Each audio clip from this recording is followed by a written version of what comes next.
Oh, too much power. Excellent.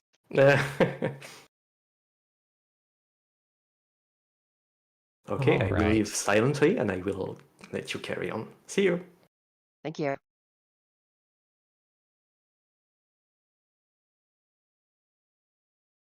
Okay, so everybody here, we all ready? Oh yeah. Ready. Good to go.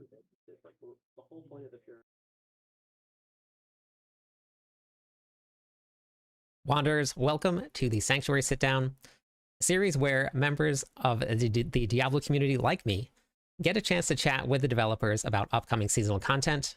I'm your host, Cliptus. Joining me today are three of the developers that are going to walk us through what to expect during the upcoming public test realm. Before we get into the good stuff, let's get some introductions out. Aislinn, you want to start? Sure, yeah. I'm Aislinn Hall. I'm a systems designer working on Diablo 4, mostly working on seasonal stuff at the moment, like Season 10. All right, Ben. Hey, This is I'm your Ben Fletcher. I'm the lead designer for season 10. And hi, I'm Charles Dunn. Working on the final design team. I mostly do class design work. And for season 10, I worked on the chaos perks. Talk about.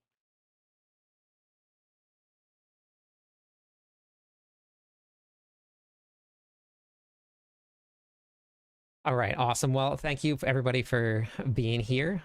So Charles, let's start with you. What are some of the things that we're working on for season 10? Yeah. Let's talk about chaos perks. It seems like someone's saying my audio is a little low, so I'm gonna try to talk loud here, I guess. Or let me take a look at settings. Seems to be right. You can also update volume on Discord in particular. But yeah, so for season 10, I want to talk a little bit about kind of the concept of seasonal powers and kind of how we've thought about it in previous seasons, and a little bit about how we're thinking about them now here in season 10 and moving forward. Um, we've had a number of seasons where we introduced like some seasonal powers, like in the season of witchcraft we had the witchcraft powers and then the boss powers and so on. And a lot of times when we think about like building your character, uh, you build up your character in kind of multiple layers where um, you get your basic skills or like your skills that you pick in your skill tree, then your items on top of that, and your paragon, and then kind of the like icing on the cake, the top layer is kind of those seasonal powers. And we add in new seasonal power. And it modifies your build a little bit, makes it a little different flavor. But then a lot of the feedback we've heard from players is that next season you kind of scrape off that icing and then put on a new flavor of icing. And so kind of the running joke is like, well, what flavor is the next season going to bring?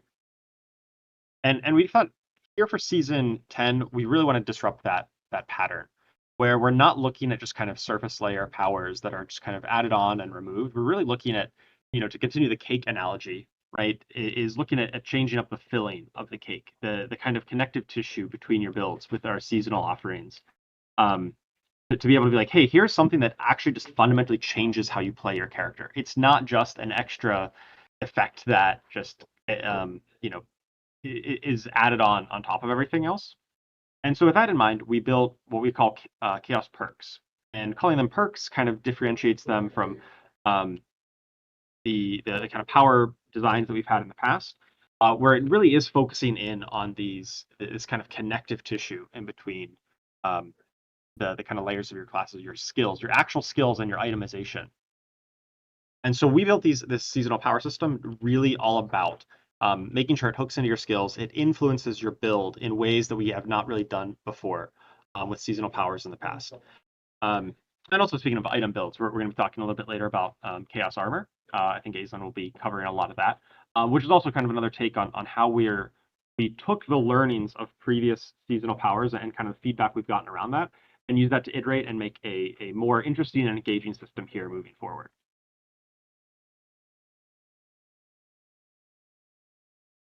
I'm actually very excited to hear about these seasonal powers.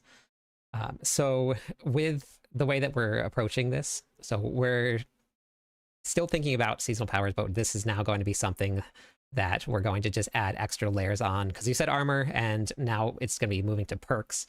So is this going to be something that we're going to be looking to do going into every season now? I wouldn't commit to future seasons. We're here talking about the season 10 PTR and how we're really looking at that. I think it's definitely something that the entire team has taken feedback in on, and we're going to be using that to influence our future design directions. But mainly want to talk about what's coming in season 10 and not necessarily on future seasons, which are still in development. Okay, that is awesome. So we got Ben here. We have actually, I have a graphic here that I want to put up on the screen that maybe we can talk about here. Let me just get this up.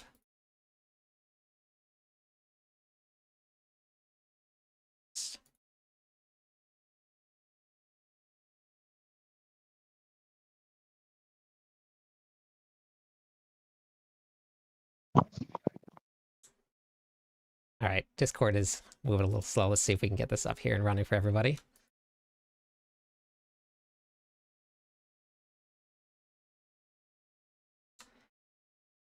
All right, can anybody see the graphic here?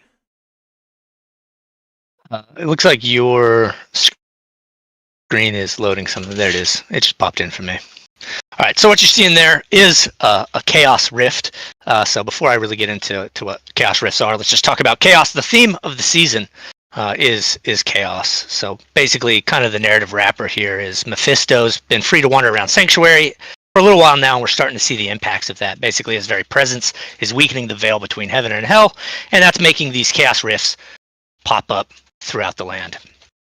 So in the season, you're going to be closing these chaos rifts. A chaos rift is basically a one-way portal from hell. Bring demons with it. We've got a new family of demon, a chaos family that has some unique, fun twists on it. But anyways, you're going to be killing them, closing the rifts, and that's how you're going to be getting your reputation, your seasonal currency, stuff like that.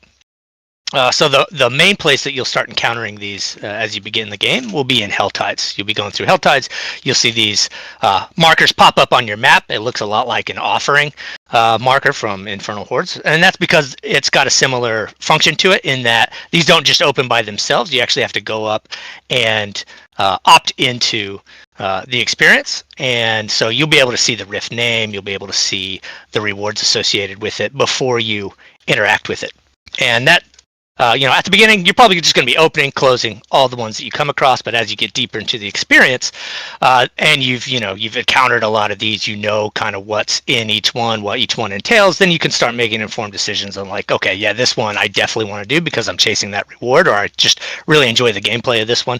And other ones like, what, I'm not really looking for that thing, and I can just move on with my experience, and it's not opening by itself and forcing me into the engagement. Also, this being in Helltides, if you're actually trying to focus on something else in Helltides, like fighting Blood Maidens or, collecting cinders and stuff like that, then because these are opt-into, they're not going to be pulling you away from the thing that you're trying to focus on. But it's not all Helltides, especially in that pre-torment experience. We wanted to work in some more activities kind of into that leveling loop. So by closing the rifts in Helltides, you can actually find a new kind of Nightmare Dungeon sigil that's got the Chaos Rift affix, and by using that, takes you into a special Nightmare Dungeon that's dense with Chaos Rifts and Chaos Monster Family monsters, so really high density on the rewards that you get from those things. And then the third step is closing the rifts that are in those Nightmare Dungeons. You have a chance to get what's called a Fleeting Compass.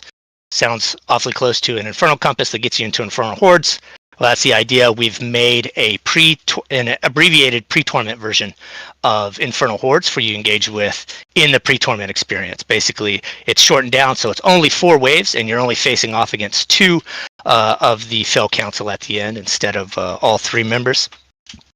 But it's still like monster dense. It's still reward dense.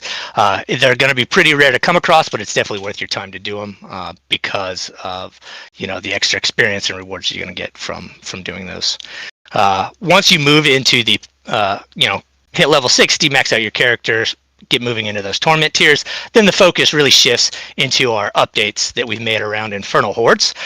So we've made some updates to the existing Infernal Hordes. We've taken, the offerings that have been underperforming in the past or just weren't as fun and tried to bring those up to the same level as like the Hellborn offerings that have been so popular in the last few seasons. On top of that, we've also made some minor adjustments to the Fell Council fight to make it more interesting and more enjoyable to do. But the biggest changes to Infernal Hordes come from chaos being injected into them.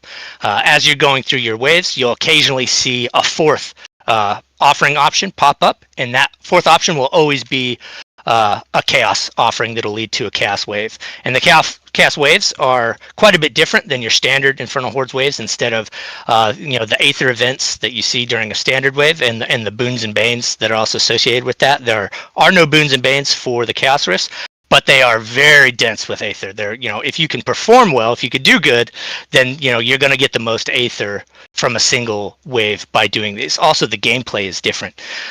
They're almost shaped after like a mini game type mentality. Like one of my favorites kind of flips things on its head, and instead of destroying etheric masses, they put an etheric mass in the middle of the arena, and then you've got the lunatics, the exploding guys, throwing themselves at it from every direction trying to destroy it, and your job is to defend it from them. And when you get to the end of the wave, the more health that mass has, the more Aether you're going to earn from that wave. And all that leads into the new boss fight that we have available at the end of Infernal Hordes, and that's against Bartok, the new boss for the season. You can still do the Fell Council fight, but now we've got an additional option of Bartok. But he's not a walk in the park. He's a tougher boss, and he also is harder. You don't just automatically get to do them. Basically, when you get to the end of your waves now, you'll be presented with two offerings. One will take you to the Fell Council, just the normal experience. You don't need to buy into it. But the other offering actually has an upfront Aether cost to get into it. So you have to have performed well enough in your waves to be able to afford to fight Bartok, first of all.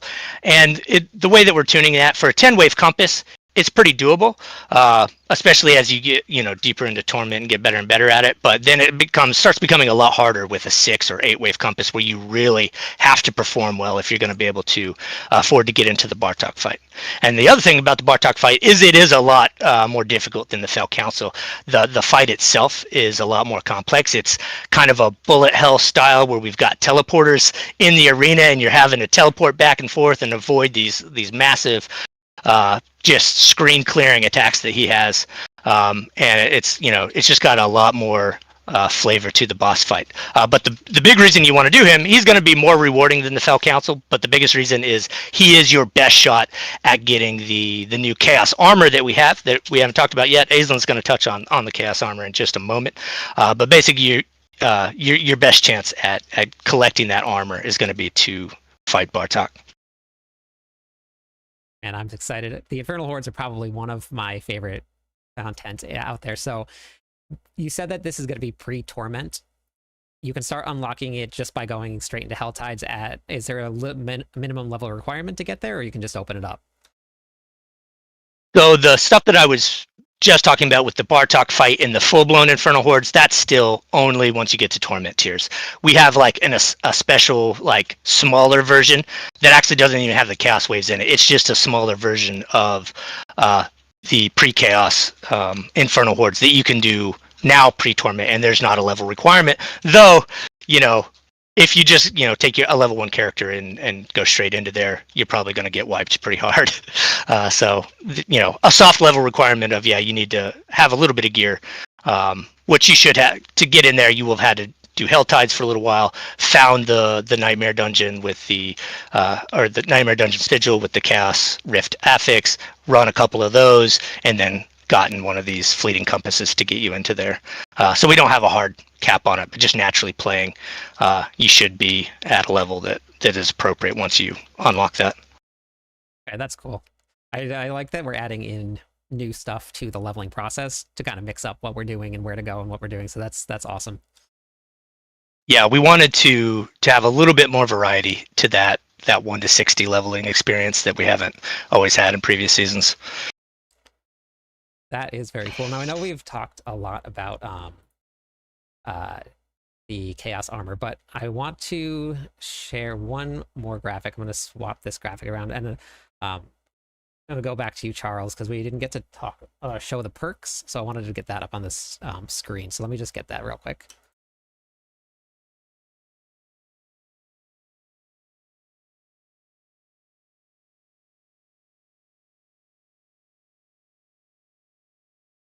Yeah, I think we talked a little bit about like the overall philosophy of seasonal powers and well the perks and how they're adjusting here. To talk through a little bit of the details of like the exact mechanics of it. I think that's what I bring up a kind of visual of how it'll work.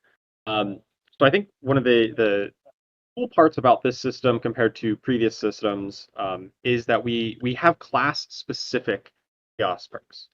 So in the past, our seasonal powers were generic across the classes, right? Everyone had the access to the exact same set of things. Maybe some classes preferred ones over the other, but your tool set was identical. Here we have the ability with class specific ones to actually make ones that directly hook into your class mechanics. So we see an example here with Defile the Dead for necromancers, specifically allowing you to use each corpse twice. So this way, like, hey, use corpse explosion on a corpse. The corpse is still there until you do it a second time, and then it consumes it. So this really like changes kind of your corpse economy in the necro build, as well as creating a chaotic burst, which is kind of a power that many of these powers, these chaos perks use. But I think this is really cool that it allows us to look at different class mechanics, and there are still some generic effects here, but there are 4 class specific perks per class, and so to really get to see all the things that are available across this entire system, you're going to need to take a look at each class. In terms of like how you're actually going to interact with it, pretty straightforward and pretty similar to some previous seasonal powers, just because we think that a lot of the complexity here is in their actual effects and how they impact your build. Obviously, Defile the Dead here, this example is relatively straightforward in terms of what it does, but there are definitely ones that have a lot bigger modifications to your build that really ask you to like play very differently, use your skills in different ways, or itemize totally separately than you would have before to really take advantage of it.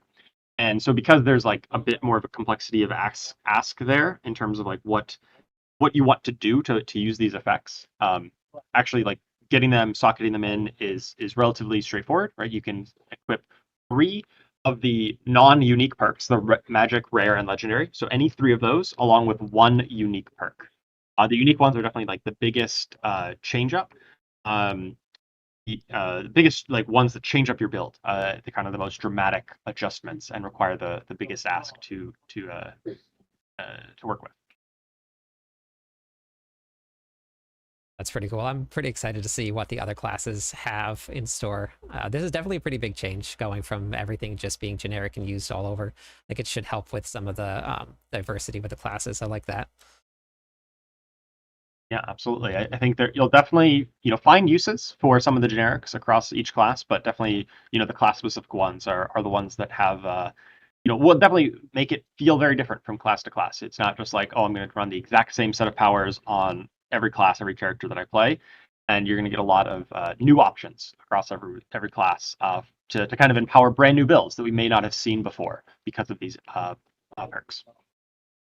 Yeah, I think something that's really worth emphasizing about the chaos perk system and how it differentiates itself from seasonal power is kind of what you're digging into here. Like we see here, it says you can consume each corpse twice. Like that's an effect that's going to change how you're thinking about your build.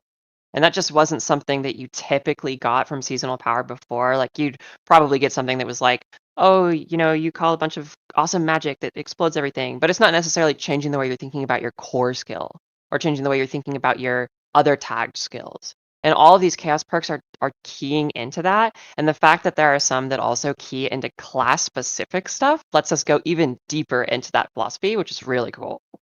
Yeah, just to throw out some examples to talk through, like unstable power is one of the magic ones, and it says that your basic skills are going to be guaranteed to critically strike and overpower and deal increased damage, which is huge. But the downside is that your basic skills now have a 3-second cooldown. And so in order to like really fully utilize this, you need to be looking at cooldown reduction for your basic skill build. You need to be looking at other effects that can reduce that. Or possibly you do some cooldown reduction, and you play multiple basic skills so that while one's on cooldown, you can cast the other one. And so this is like a new pattern. Like we're giving you a huge benefit, right? Guaranteed crit, guaranteed overpower. You don't need to build crit strike. You don't need to build overpower, or you build overpower damage, and you get a ton of damage up front. But you have a different problem to solve. And I think that's like really the sweet spot for these types of perks, where it gives you a huge benefit, but also asks you to do something different in your build that you might not have done before. Really take full advantage of it. I cannot wait to get my hands on it. Now, we have been talking a lot about Chaos Armor. It's come up a couple times. I am pretty excited to dive into this. So, Aislinn, we've already heard about a lot about the season, but let's talk about the Chaos Armor. I'm going to get the screenshot up on the monitor while you hop into it. Sure, sounds good. Yeah, so we talked a little bit about Bartuk. We talked a little bit about the seasonal theme of chaos. So I want you guys to go on a little bit of a word journey with me here. So you're the hero of Sanctuary. You're going around, you're bopping demons on the head. You go into the Infernal Hordes, you bop the demons on the head. You finish that. You get to Bartuk here at the end. What do? You bop him on the head. He falls over. Loot explodes outward. And what do you see on the ground? You see a different color that you haven't seen before. That is Chaos Armor. So Chaos Armor is a new type of itemization that we are adding to the game in Season 10. It is seasonal itemization. So we didn't want to just do chaos perks this season. We also wanted to mix it up even more because it's the season of chaos. So we want things to get crazy. And it's going to live for the entire duration of Season 10. And there are two things about Chaos Armor that are pretty unique. And for the people asking in chat, it's like a greenish color. Yes, it's kind of green. It will be pretty distinct. But anyways, there are two distinct things about Chaos Armor that you're going to notice. So you might see an Ophidian Iris here, and you might know that that came in Season 9 and was a sorcerer unique amulet. But you also might notice that in this tooltip, it's not an amulet. It is a helmet. So Chaos Armor transforms the slot of uniques that you've seen before into new slots. So you can find Chaos Armor in any of the 5 armor slots, which is going to be the helmet, the chest piece, the gloves, legs, and boots. And this really opens up a ton of build crafting opportunities. Like, for example, you might really want to find a Shaco or an Air of Perdition on your helmet. And then you might also have another helmet unique that you'd really love to wear, but you can't because, you can't have 2 helmets. But with Chaos Armor, you can, because you can find that unique item as Chaos Armor instead and put it in a different slot. Now, not every unique is going to be Chaos Armor. We have a curated list. However, a pretty significant majority of the uniques in the game are going to be capable of dropping as Chaos Armor. Another thing I want to touch on with this system is that we know a lot of people are going to lair bosses and, living there and just bopping them on the head over and over, and that's where they go to target farm their unique items. We don't necessarily want that to always be the case. So Chaos Armor is not going to primarily be found from fighting lair bosses. There are going to be other places you're going to go to find it, in particular Infernal Hordes and fighting Bartuk. We really want to mix that up so you can actually go to different activities in the game and, have fun with fresh new experiences. But the second thing about Chaos Armor, getting a little ahead of myself here, is that the unique aspect is more powerful as well. So you might notice in these tooltips here that typically what is the blue number on a unique power is actually like a little green. So that means specifically on Chaos Armor that it's going to max roll its unique power, and it's 20% more powerful. So it's not only the max roll, it's better on top of that. So not only are you getting this interesting build crafting element to Chaos Armor, it's just straight up better too. So we're really expecting some wild possibilities that are going to emerge from Chaos Armor. And we kind of had when we had a few primary goals when we were working on Chaos Armor, but the big thing is we really wanted to shake up the meta. We're really expecting builds that were, either previously underperforming to be really powerful because of the permutations that are now available via Chaos Perks and Chaos Armor in Season 10.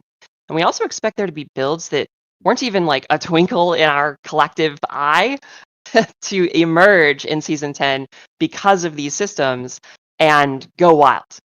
And so I cannot wait to see what people come up with these systems combined. I think Season 10 is going to be absolutely wild. think it's going to be crazy. So I'm super excited about it. And the last thing I want to touch on before we dive into conversation is just a little bit about like what we're looking for in the PTR. This is going to be in the PTR. Chaos Armor is going to be in the PTR. So our perks or the other things that Ben talked about, like Rifts and Bartek and whatnot. But with Chaos Armor specifically, we really want to get your guys' takes on like, are there some items that you'd love to see as Chaos Armor? Are there some that feel too powerful as Chaos Armor?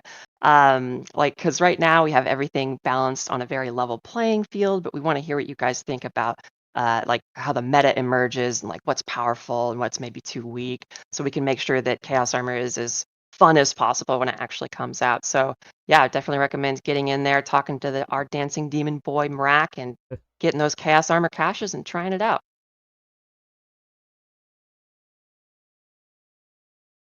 Well, I honestly cannot wait to get my hands on it. So you want us to focus on the Chaos Armor, and this is during the public test realm. See what's strong, what's working. If there's something else that we want to add in, was there anything else that we should be focusing on during the public test realm? I think Yeah, for like yeah, go ahead. I was mentioned for Chaos Perk, it's similar, right? You know, this is testing. We are here to test and preview new content. It's by no means finalized for what we're actually going to end up shipping. And so, like, your feedback on the PTR is really important. Specifically for, I guess, the combination of the Chaos Perk system and the Chaos Armor system is, as Aislinn mentioned, making brand new builds, new things that like, hey, I've never been able to do this kind of build before, or I've never had to solve this problem, right? Whether it be, getting different, stats or cooldowns or whatever kind of combination you're trying to do. We want things to be, new builds, new avenues, new ways to play, and that it should feel very different. And we want to make sure that we're hitting that mark, and we're like giving you powerful things and reasons to be playing in different ways. And so we just really want to make sure that both these systems combined are really leading towards that goal. Okay, so everybody heard that. We got to get some testing done to make sure that we are just giving as much feedback as we can. That is the whole purpose of the PTR. It's super important to get this testing done so we can get the best launch of the season possible. Was there anything else anybody want to cover, or we can hop into the Q&A section?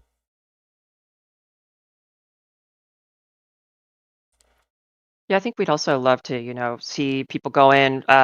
Like we made a lot of changes to Infernal Hordes with the chaos stuff. I'd love to see people go in, try out the new Infernal Horde shakeup we've got, try out Chaos Waves, try out the Bartuk fart. How does it? Excuse me, fight. Maybe he does, but whatever. Yeah, try that out. And yeah, I think if I could distill it down to one sentence, I would say, please break season 10 over your knee. There's a lot of crazy stuff going on in season 10. Again, I just really want to emphasize it's the season of chaos. So please go in, try all the different combinatorics, show us what insanity you can, conjure up, and show us that we've made terrible, terrible mistakes. That sounds like a lot of fun. So will we be getting Mrak right off the bat, or are we going to get like a day or two to do leveling testing? Oh yeah, I think we're getting Mrak right off the bat, so you guys should be able to go in there and just get boots on the ground immediately. That's awesome. And for anybody that does get to try out the test realm is going to be for PC Battle.net users. The leveling process sounds like it's going to change a little bit with the introduction of these new rifts for the season. So make sure you do get some level testing in just to see, so we can get some feedback for how the leveling is going to feel too. All right, if anybody... Yeah, go ahead, sorry. Oh, I was just going to say, like, yeah, if you end up being one of our wonderful champions that does decide to level test, first of all, we love you. Thank you so much. Second of all, please, we'd love to hear what you have to think or what you have to say about like Helltide and Chaos Rifts and the new like Nightmare Dungeon Affix, and of course Fleeting Hordes, which is the pre-Torment version of Infernal Hordes, which is mostly designed to be achievable for leveling characters, but it's probably going to be pretty tough because Infernal Hordes is just naturally fairly challenging, especially if your build's not totally ready. So get in there and try it out and let us know what you think of that too. Sounds good. My one of my favorite parts about this is the leveling process. So so I guess we can probably hop into the Q&A section.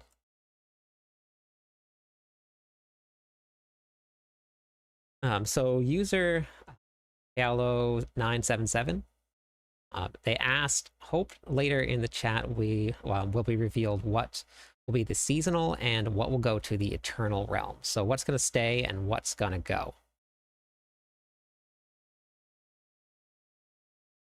The Chaos perks and Chaos armor are seasonal features. These are limited to Season 10, Season of Chaos. A lot of the changes, same with a lot of the changes to Infernal Hordes, the improvements to the boons and banes, and the updated structure there are going to be permanent additions. So just like we've done in past seasons, where a lot of the systemic changes to the activities that we did in like the past two boss ladder changes and Tide and Whisper changes and so on in previous seasons, those were evergreen. Those are always in Eternal for the rest of Diablo 4. But then there was the new power systems were seasonal specific. Okay, awesome. Ignition asked, will the transitional armor gear always be set into a different slot, or will the chaos be random? So is the armor going to stay in the same spot like designated, or is it going to be a random slot that's going to go to? Oh yeah, so when something rolls as chaos armor, it can be any of the chaos armor slots. There is one exception. So just to kind of outline this again, there are 5 slots in which chaos armor can drop, which is the helmet, chest, gloves, legs, and boots. The one exception, or rather what I should say is like, let's use the example of Ophidian Iris again, which is an amulet. You can find a chaos armor version of Ophidian Iris in any of those 5 chaos armor slots. That is random. However, if there's a unique item that originally started in one of those slots, like for example, Fist of Fate is gloves typically, you won't be able to find a gloves chaos armor version of Fist of Fate because it was already gloves, but you would be able to find the other 4 slots for Fist of Fate. I think a lot of people that were looking at the screenshots and saw the Ophidian Iris as a helmet and wanted to run their Shaco probably just had a big sigh of relief there. So they can still run their Harlequin's Crest and still get the Ophidian Iris in some other slot. That's awesome, honestly. Yeah, that's the goal. You know, we want it to be very flexible. We also want to make sure that it's like an in-game chase, right? Like we want it to be something really fun to find. And that was part of the reason why we made them capable of being dropped in those 5 slots, so that like, you know, you're chasing like the perfect chaos armor. That is incredibly fun. That's going to open up so many opportunities for different builds and different diversity to come out. So for the next one, Panda asked, is the Chaos Armor going to be account bound? That's a good question. That is a great question. Chaos armor is going to be account bound, so we want you to kind of go on your own personal chaotic journey, I guess you could say. We had a lot of conversations internally about that, so you know, drop in feedback or give us feedback if you feel differently during PTR. I know that people have mixed opinions on that, so let us know what you think. I'd love to hear from you guys, but really we wanted to make sure that, you know, people were finding chaos armor and they were kind of experiencing their own build path, basically. We didn't want trading to be like the best way where, you know, you go and you just, like, we want you to find a chaos armor drop on the ground from beating Bartok or elsewhere in the game and be like, oh shit, like that's my chaos armor now. And have your build and your path like diverge from other people. And that kind of guides your season journey as a whole. I like that. That's a good opportunity also for feedback. So make sure that if you are playing the PTR and you feel differently, definitely leave that feedback. Glitchmeister asked, is there a way that skills on each class could get an additional changes in a way that makes them more unique and have multiple playstyles? So an example was making the Druid's Earth Magic become Volcanic, making his Storm Magic become Frost Winds, making the Sorcerer's Infernal instead summon a giant serpent and spew walls of fire, making Deep Freeze rain down the cold meteorites, or something like that along the lines of those. I talk to this a bit. I think that's really some really cool suggestions there, and I think there's definitely an appetite for like, hey, I like this skill, but I'd love to play it in a different way. And there's a number of ways like we try to deliver on that. Obviously we've got existing legendaries and uniques that mix up how skills work in the game.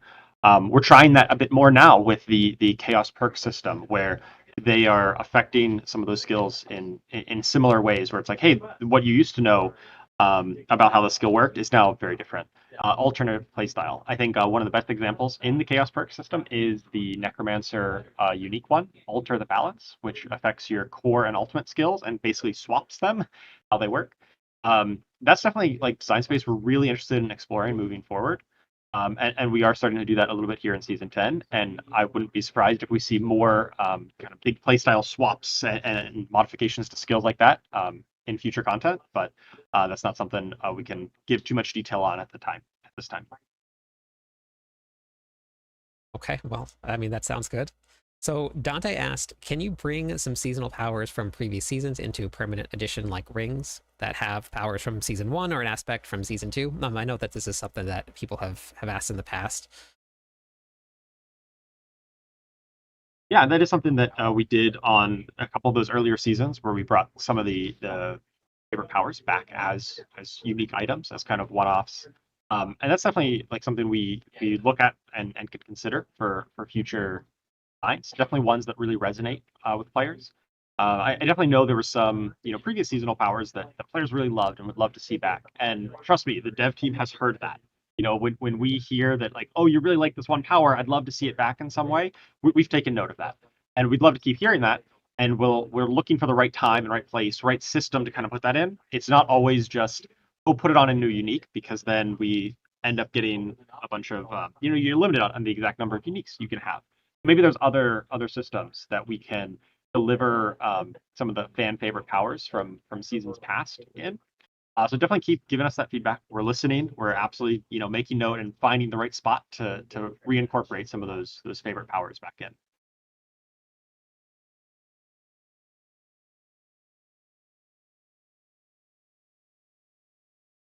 All right. I think that looks like that we're pretty much, actually, here, give me just one more second. Let me just grab this here real quick.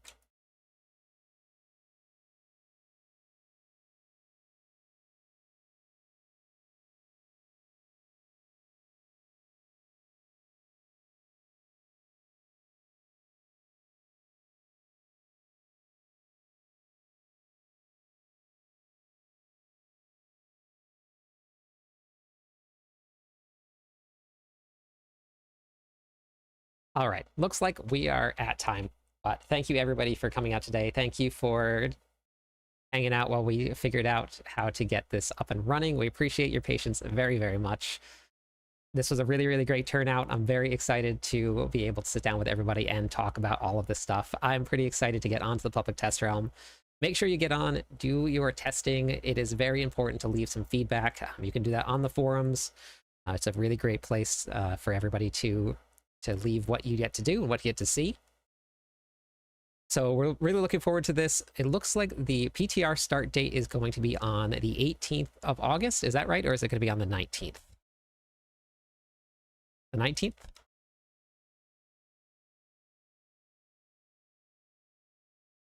think we're going to be getting the PTR starting on the 19th is when we're going to hit. So if you guys can look out for that, we're going to be doing that. You can download that through the Battle.net client. But thanks, team, everybody. Everybody, thank you. I really appreciate this. This was a lot of fun. Yeah, great to be here. Can't wait to see what kind of chaos you guys get up to. Thanks for having us.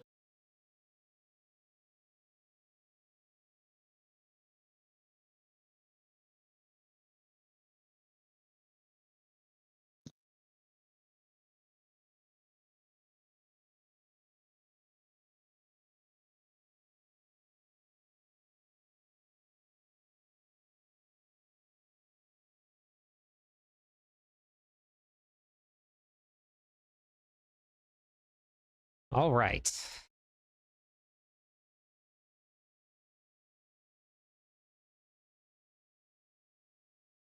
Thanks for everybody. Thanks for listening. That was a lot of fun. I'm pretty excited to get into some patch notes.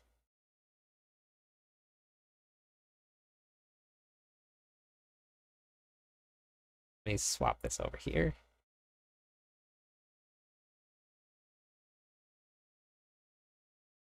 All right, so just remember, everybody, this is just going to be for testing. Hey, Jug. So this is just going to be the changes that are coming to the PTR. This is not going to be... this is not going to be what's going into Season 10. So we'll be getting a campfire chat coming up very soon. Campfire chat will be there for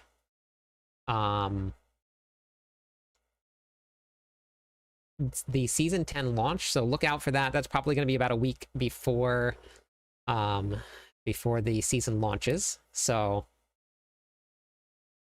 but yeah, so again, if you guys need to, definitely leave some feedback on the new format and then how everything's going to be going. Thank you everybody for all the follows today. So obviously, so yeah, so leave some feedback on the formats, on the PTR.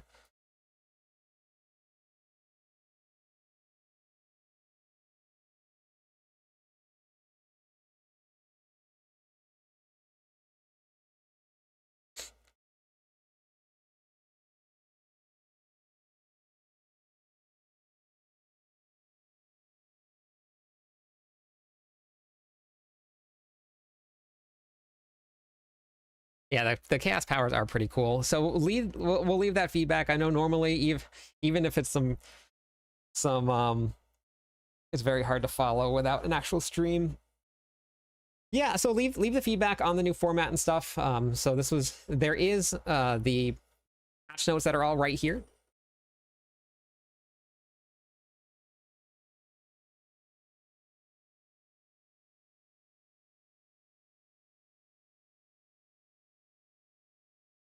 Yeah, okay.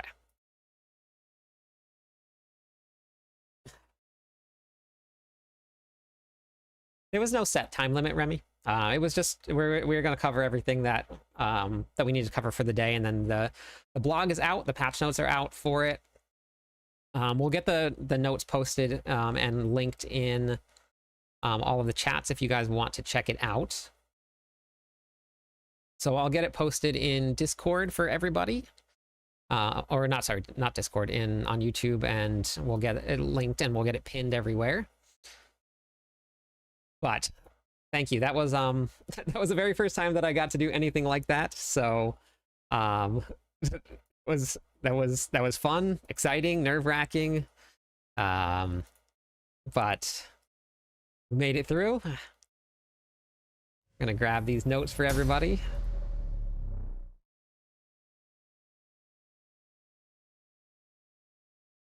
Okay, let me get this posted here for everybody.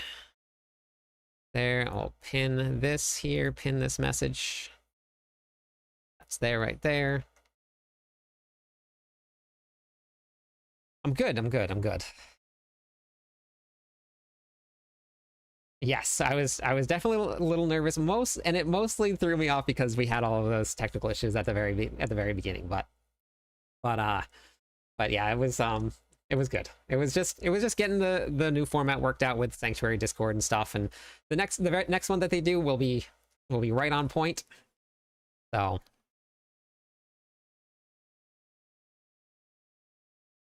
share your comment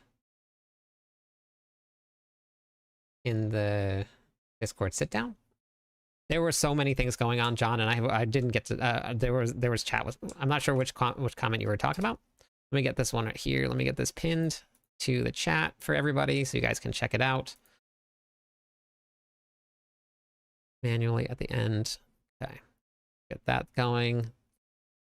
So the notes are up. So if you guys want to check them out. Hey, iKill, how's it going? Thank you.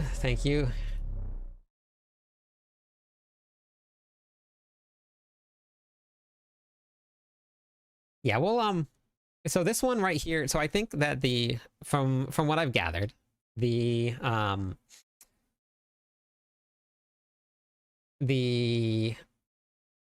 this camp or this format here is going to just be to outline what happens with the PTR. That's kind of basically it. If you want to, like, the questions and stuff about upcoming seasons, upcoming changes and stuff, I think are going to be during the actual live stream that they're going to be having. Your equipped shouts now have an increased effect. That's crazy.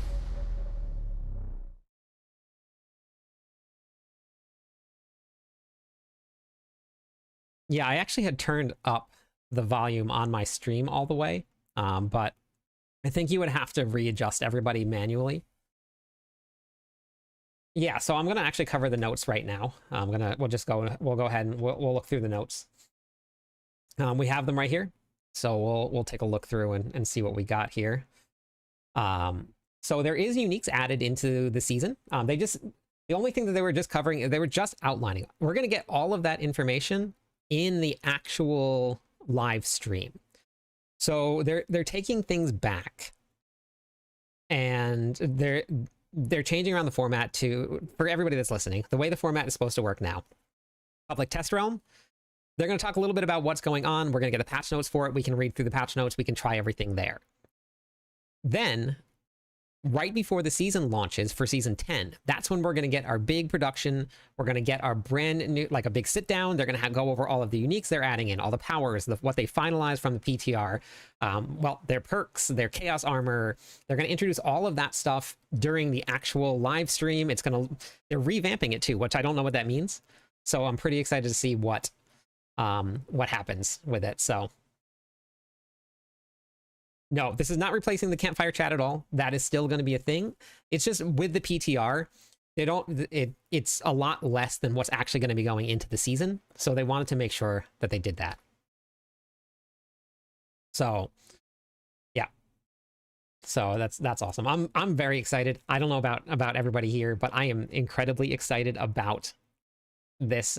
The way with the PTR rollout sit down, big question. Yeah, this was a PTR rollout sit down. That's basically all this is supposed to be now. All of the big questions, all of the stuff about, because I saw a couple things about stash space, a couple things about masterworking, like all of that stuff. That is all going to happen at the actual campfire chat. So you guys can join in then. That'll be like a live stream. The normal devs will sit down. They'll be on camera. That'll be on YouTube, Twitch, wherever it was going to be on. So that stuff is still happening. This was just a little chat to talk about some of the changes that they're going to be making for the public test realm only. So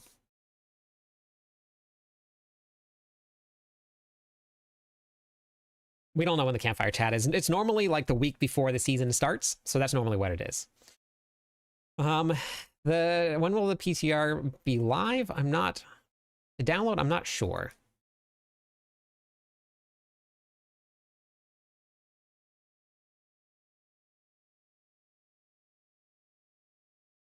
Okay.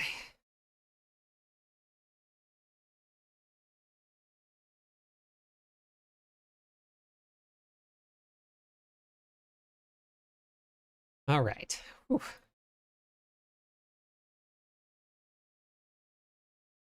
Yep, available from the 19th. Thank you for the follow. And for everybody that joined, I think I missed a lot of follows there while that was going on. So thank you everybody for that. I appreciate it. I'm not sure if the sound it was on. I was trying to mute all of the sound, but I don't think I did. So I think that there were still alert notifications going off. But thank you everybody for that. Thanks for stopping by and watching and listening. Very, very fun.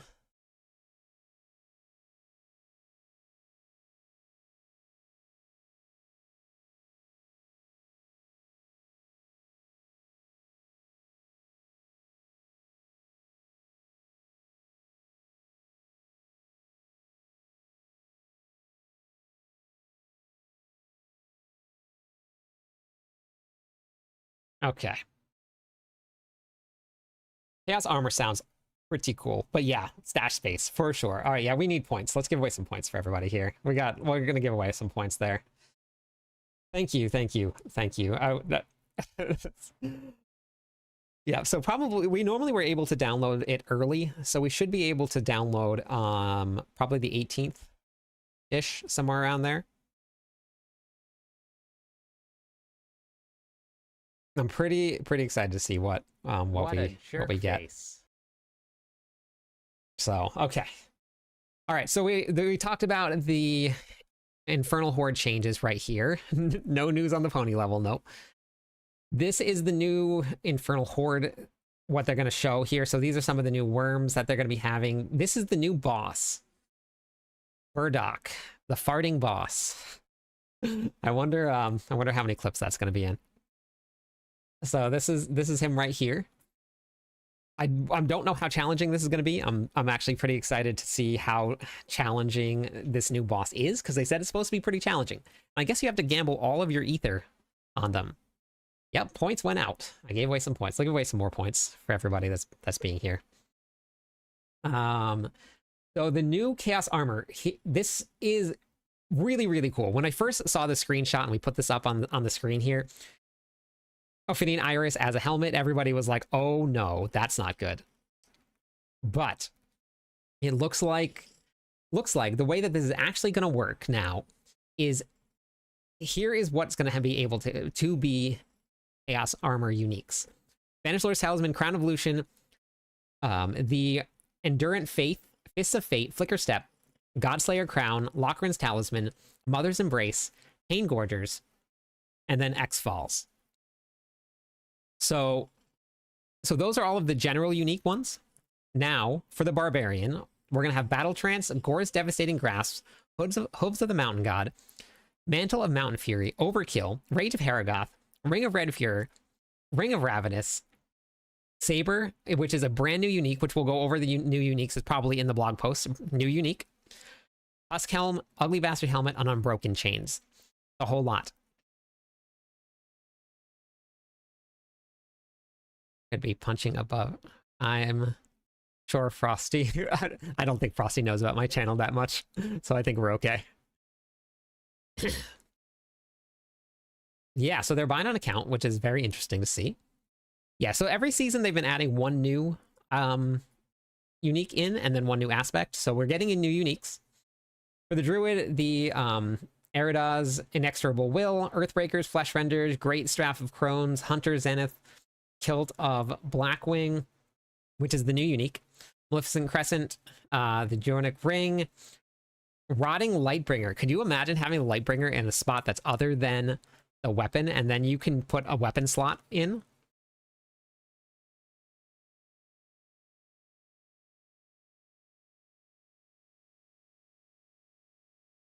Well, we can submit that feedback. Ice, you can submit the feedback as part of it right there. I haven't seen anything about seasonal socketable items yet, though. So, Necromancer, the Black River, Blood Scream, or Bloodless Scream, Deathless Visage, Death Speaker's Pendant, Ebon Piercer, Gospel of the Devotee, which is the new one. Lidless Wall. Lidless Wall, that would be actually very fun to have somewhere else other than a shield.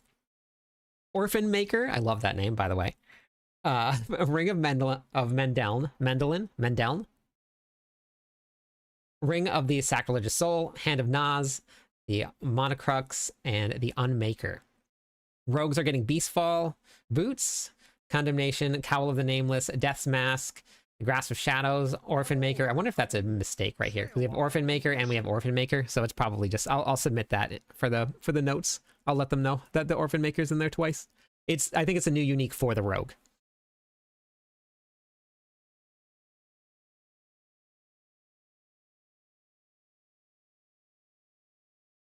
Yeah, I think we're going to see some pretty insane stuff here. With how to theory craft. Like, how do you theory craft this? This is pretty crazy. What are you going on about? Can you go back to the top and start? No, MD. So Sorcerers, Axial Conduit, Blue Rose, Overflowing Cameo, Flame Scar, Fractured Winter Glass, Fractured Winter Glass, moving that. And then Galvanic Azurite, Ophidian Iris, Remnant of the Infinite, Staff of Endless Rage, Staff of Liam Neeson, Starfall Cornet, Vox all getting moved. Spiritborn is going to see the Balazans, Band of First Breath, Harmony of Ebawaka, whatever this new unique is, Hesha, the Jinx Shell, Loyalty's Mantle, Peace Gorger's Signet, Ring of the Midday Hunt, Rod of Kebeleka, Sustained War, the basic weapon build, and then the Whoosh Nakpa. So that's all getting, so those are all of the abilities, all of the uniques that can get moved to different pieces, which is really cool. They have all of the armor listed out here. All of those can now become boots, pants, gloves, chests, or helmets. Pretty insane. So that opens up your theory crafting world to unlimited possibilities. Opening up the helmet slot for builds is, yeah, very, very, very cool. But amulet as well, right? So a lot of times amulets are incredibly important spots. So now you can open up an amulet spot, or you can take something where, like, so let's say, an example here. The Battle Trance. Huge buffs to Frenzy, but it was an amulet spot. You had to have adaptability. You cannot go without adaptability on a Barbarian with a basic skill build. You cannot. It's so strong. You can now take the Battle Trance and move it to your chest piece. Or you can move it to your boots, like wherever, no, not boots, sorry, pants. So now you have a Battle Trance, and you have adaptability at the same time. So this opens up like huge worlds of possibilities with your build variants. And it's guaranteed max roll, with 20% increase to the affix itself. So these are going to be insanely fun. I'm super excited about this. So you're just, and because they're going to be max roll on everything, it's not like if you get one to drop and you can't trade it to somebody. Liam Neeson is still terrible. Nice.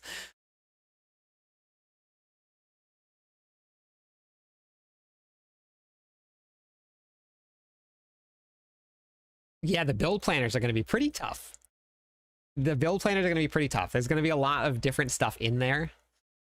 So I'm pretty cool. I'm pretty excited about this. But yeah, you could have double weapons. Like if you went with the Sep and the Kep for the Spiritborn on like a chest piece and on a on pants, for example. That's pretty cool.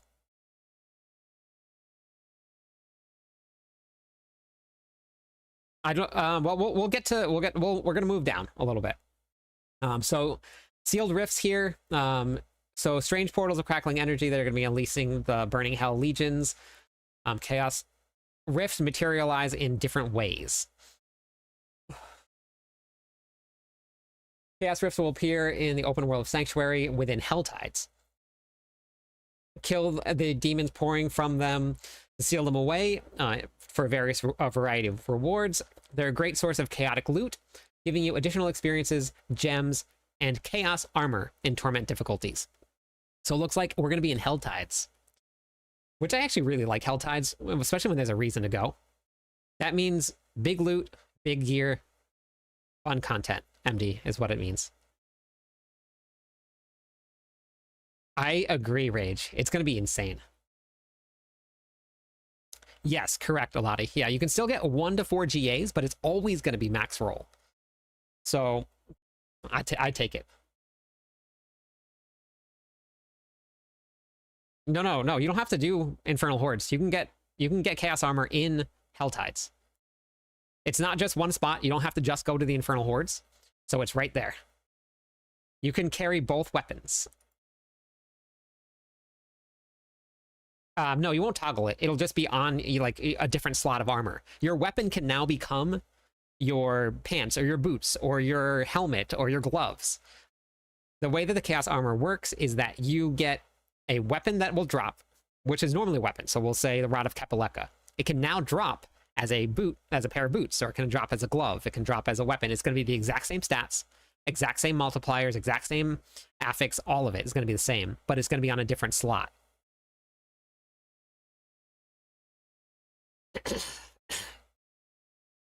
Yeah, this is a really good addition to places to be able to get your Chaos armor in Helltides. In extremely rare cases, when playing in the Torment difficulties, you may come across a Mythic Chaos Rift. We're going to get Mythic Chaos Rifts. It doesn't tell you what drops from there, but you can only assume that a Mythic Chaos Rift is going to be where Mythics drop from.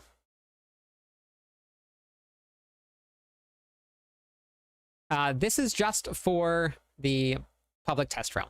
We probably won't see any changes to masterworking or anything like that until the expansion pack, because that's a complete overhaul. So we're just looking to test the public test realm, and then season 10. Chaos Rift Nightmare Dungeons. These Nightmare Dungeons are rifts with Chaos Rifts. Are rife with Chaos Rifts. Sorry, rife with Chaos Rifts. These are bountiful sources of fleeting horde compasses.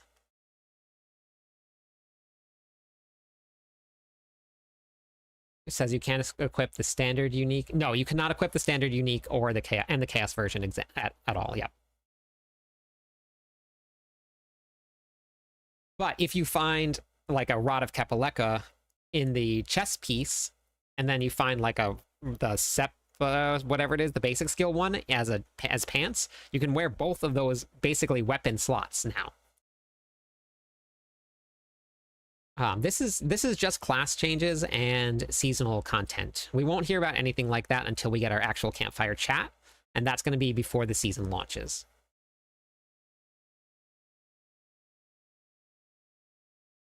So, something incredible has descended upon Sanctuary, imbuing your abilities for devastating effects. The chaos magic distorts all it touches, even you. Chaos is, of course, chaotic, and these perks have often come at a price for the power they provide here. So chaos perks change how your skills function, harness your finest buildcraft to create devastating combinations. So there's 4 rarities of the perks: magic, rare, legendary, uniques. Additionally, you can equip 3 non-unique perks at once and 1 unique perk. In addition to the perks every class can use, each class has access to a set of perks that are exclusive to them. Each class has access to 16 perks, 4 of each perk rarity, and 4 class-specific perks. So we're going to get to see what those are. We'll go through the perks, and assuming they're going to tell us which ones they are, so that's pretty cool. That will be some good feedback, that one guy, to give to them. What if they surprise us with a mythic that will have a chaotic version? That would be pretty crazy. This is the season of chaos. It will be pretty crazy. One of my wish lists has been granted. Perfect.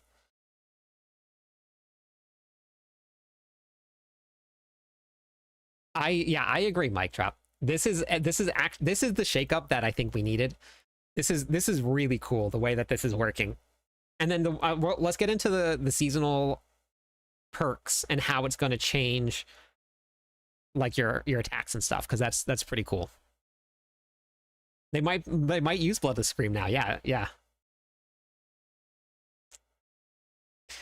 We'll be able to do some pretty cool stuff. Yeah, Lightbringer can be slotted other places. Insane. The season will be chaotic for sure. As of right now, the chaotic items are not tradable, but you can leave that feedback for everybody. So your magic right here, these are going to be the ones that are generic to every class. We have invigorating attacks. Every 5 seconds, your next basic skill generates an additional 50 to 100% of your maximum primary resources, but your basic skills deal 30% reduced damage. Accelerating Chaos, lucky hit. Damaging an enemy has up to a 10% chance to trigger a chaotic burst on an enemy, dealing up to 400% damage. Your chaotic burst that hits the enemy reduces random active cooldowns by 0.5 seconds. So you can... No, that's actually very interesting. We can calculate the potential power we can get since they're... Yeah. I mean, yeah, 20% stronger at minimum. But then you have to take into account that you can put, like, incredibly important damage at uniques into slots where you may not have had any damage at all. So like a chess piece. And now your damage just like blew up. I think we're gonna be like huge. But yeah, the content creators making builds is gonna be really insane, honestly. I'm pretty excited to see what happens. No Ramalati, no, no Ramalatis. That would be pretty insane, honestly. All right, so unstable power. Chaotic magic erupts from your basic skills, making them guaranteed critically strike and overpower for up to 100% increased damage. But this power is unstable, giving them a 3-second cooldown. Now, they said that they can reduce the cooldown. Now, if we take... so it looks like you can attack probably once every couple seconds. If you get the cooldown to 75%, I think...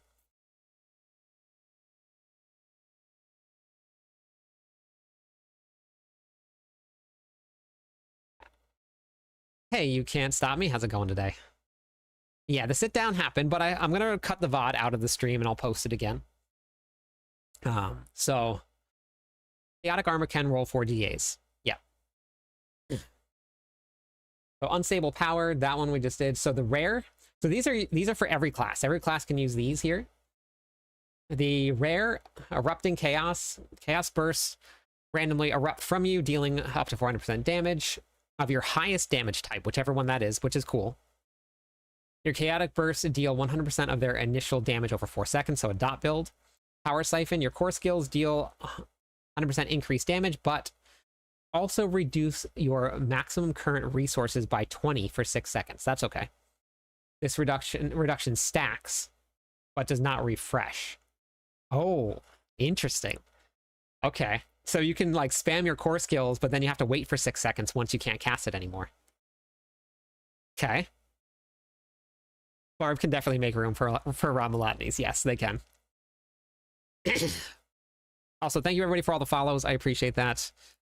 You absolutely can join. Everybody here, sorry, I didn't even mention this. Everybody is welcome to join Discord. We have an amazing Discord community here. ! Discord will bring up the Discord server for you. You can join the Cliftonian Legion.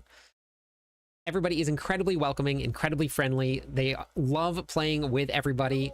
So if you guys want to hop into the Discord server, hop in with us. It is incredibly active. There are so many people using the trade channel. There's people in voice chat every day. There's people doing events. There's a whole bunch of stuff. This is the public test realm, not season 10 is what we're going over. Thank you, Ama, for the follow. I don't know about any D4 news at Gamescom. I'm not sure. Okay. Alternating alterations. Passing a core skill empowers your next non-channeled cast of a different core skill, refunding 50% of its resource cost and dealing increased damage.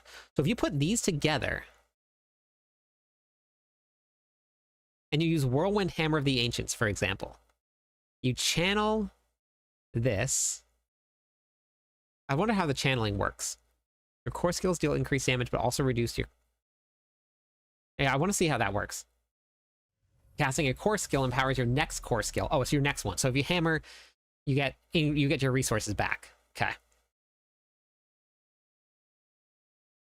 There's a D4 panel at Gamescom. So there you go. It has worked.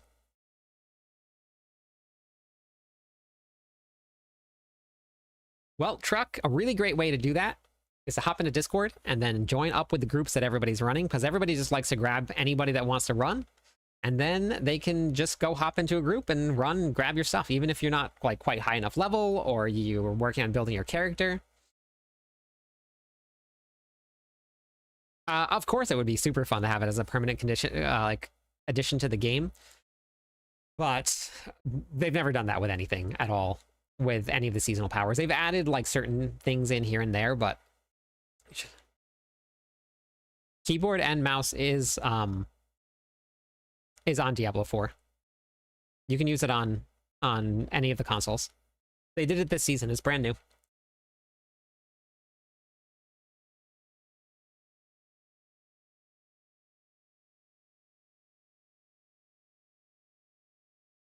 Here you go again, calling me friendly. That's what I'm here for. Thank you, and never fail for the follow. Welcome into the stream. 3 more followers on Twitch. We'll give away some points to everybody. Okay, legendary. Here we go. Legendary things here. We got, you can no longer be healed above 50% life. You gain up to 10% maximum resistance to all elements and armor percent, and increased barrier and fortify generation. Interesting. Okay. Didn't mean to unfollow. That's okay. You're good. You're good. No worries. Okay, and then let's see. Crazy Brew. Your healing potion is healing potion. That's new. Granting you 100% resource cost reduction and increase attack speed and increase movement speed for 4 seconds. Your healing potion has a 10-second cooldown and you can drink it at full life. That's actually pretty cool. No, I don't have to upgrade it for that. I can still use my healing potion. I don't have to upgrade it.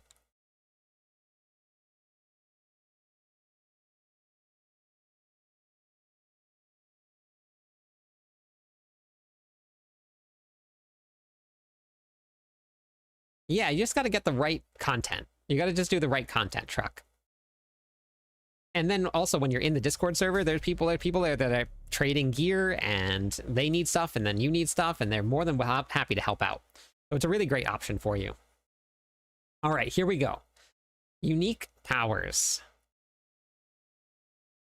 So Chaos Unleashed. Killing an enemy generates 2 stacks of chaos, and dealing direct damage to a boss generates 5 stacks of chaos. At 100, unleash a salvo of 9 chaotic bursts, dealing up to 500% of your highest damage type. Your chaotic bursts gain critical strike chance and 100% increased damage. That's huge. Huh. Hey, Fells, how's it going? Why no word on purple hair? What purple hair? Thank you for streaming the new update for us. I just want to apologize for... Oh, no, it's okay. It was just something unforeseen. It happens. The show must go on.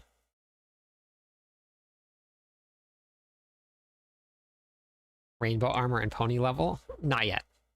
Thank you for the follow. Appreciate it. Using healing push.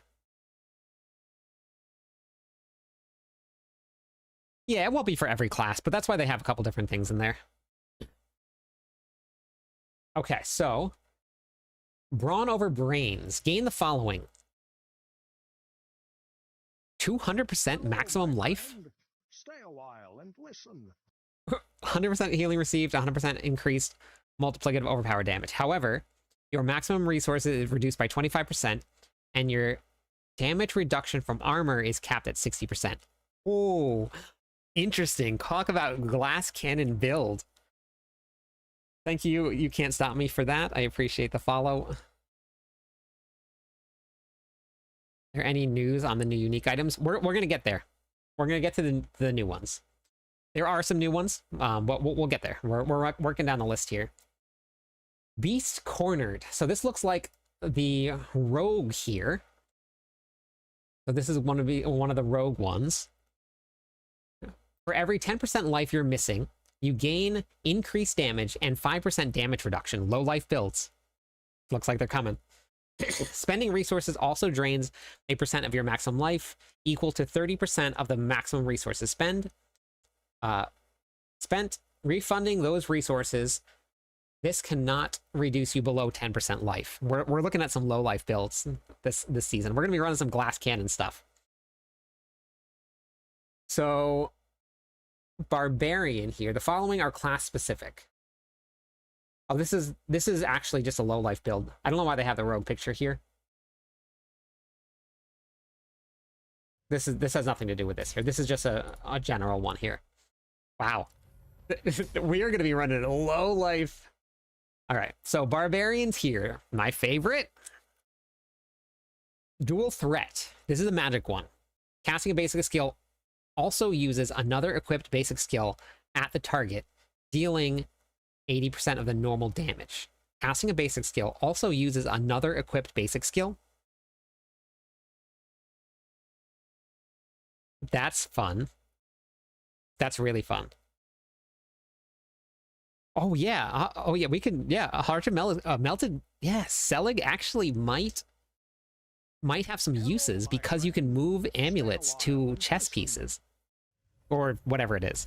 And thank you for the follow. Welcome into the stream. One more follower on Twitch. We'll give away some points to everybody. Okay, so Raging Chaos. This is a rare for the barbarians. Well, you are not healthy. That's below 80% life. You are berserking, and your core skills deal fire damage and an additional up to and an additional chaotic burst up to 200% fire damage. Okay, that's fun. That's very fun. Cab Viking, thank you for the follow. Welcome in. Here's some points for everybody.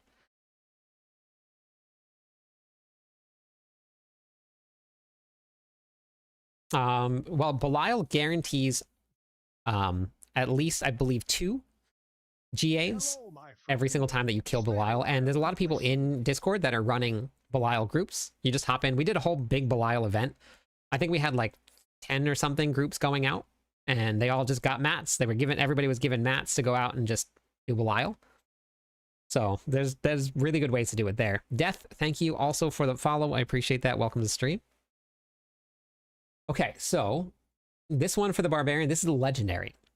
Your equip shouts now are always, wait, whoa, wait, I missed that part, Veets. Your equip shouts are now always active,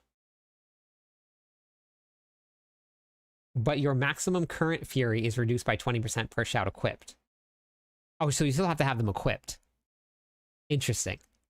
But that's actually okay, because you can get some of them from runes. And you don't really need challenging shout with all of the damage reduction you're adding in. You can have Warcry up 100% of the time. You can be unstoppable 100% of the time. Okay. The maximum resources is going to hurt quite a bit. Especially for Ramalani builds, but... Hello, my friend. Stay very a interesting. while and Sick listen. Warlock, thank you for the follow. Welcome into the stream. One button builds for sure. I'm excited. William is going to get on it. All right, here. So the unique one. Single-minded Fury. If you have one arsenal weapon type equipped, gain the following. Wait, if you only have one arsenal weapon type equipped? 20% overpower chance. Whoa. 40% chance to overpower. Interesting. Increased bleed duration, maximum life, and then increased damage. If you only have... Okay. I got it. This is for anybody that is not going to be playing weapon swapping builds. So if all of your abilities have the same weapon on them. Okay, got it. Hey, how's it going? Doze? Druid time. Every 50 spirit you generate above your maximum, increase your damage by up to 20% for 5 seconds. This bonus stacks but does not refresh.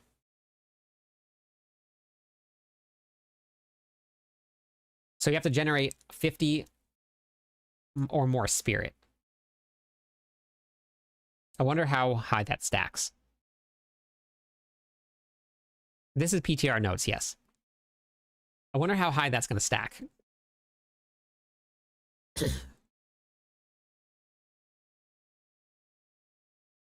I don't know if there's a cap. You have to generate 50 fury more or 50 spirit more than your maximum, so I don't know. But Tara, thank you for the follow. Hello, Welcome my in. friend. Stay a while and listen. Yeah, I don't know. It looks like it's going to be really strong. No auction house. But that's just the way the game was designed. It's not really an MMO. A lot of the, not all of them, but a lot of the ARPGs don't really have auction houses. There are some of them out there that do have them, but PTR starts on the 19th. Okay, so Purge the Infected. Your core skills apply up to 200% of their base damage as poisoning over time, dealing direct damage to poison enemies spends 5 spirit to be guaranteed critically strike. So it looks like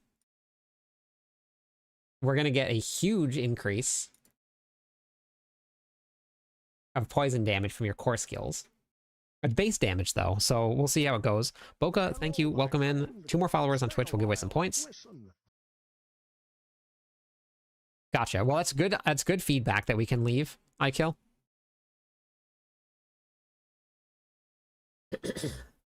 Wild transformation. Shapeshifting into a new form uses a free skill and grants additional bonuses for 5 seconds. Werewolf, Bloodhowl, chance to critically strike damage, and then Werebear, debilitating roar is going to give you extra damage reduction. Human form uses cyclone armor, and then you get attack speed. Yep, so we're getting some perks, and we're getting chaos armor. The chaos armor is insane. Abraham, how's it going today? So the unique here is going to be savagery. Your companion skills are altered to also become core skills. Your companion skills now grow in size and gain up to 60x summoning damage. Companion druids are on the menu for Season 10. These are all changes to the PTR for Season 10, not actual Season 10. We'll get that during the campfire chat. So Companion Druid is actually very strong in the current season that we're in right now. So we're going to get some more buffs to it. So it looks like it's going to be pretty strong.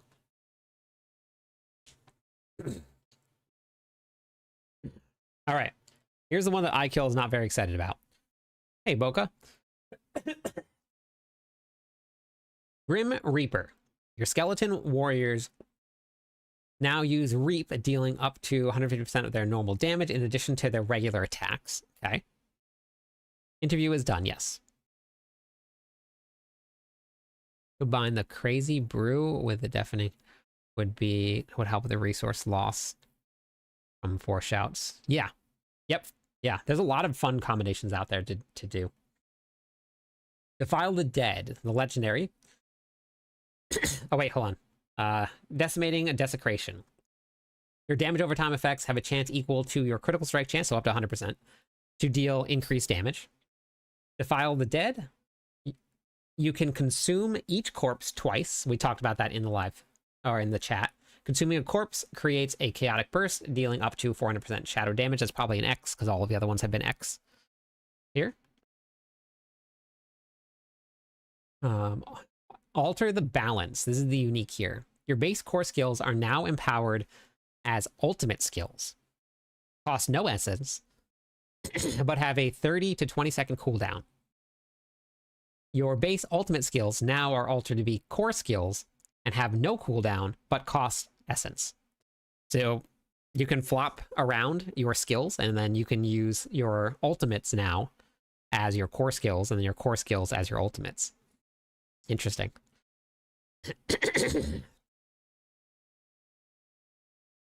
Gotcha, okay.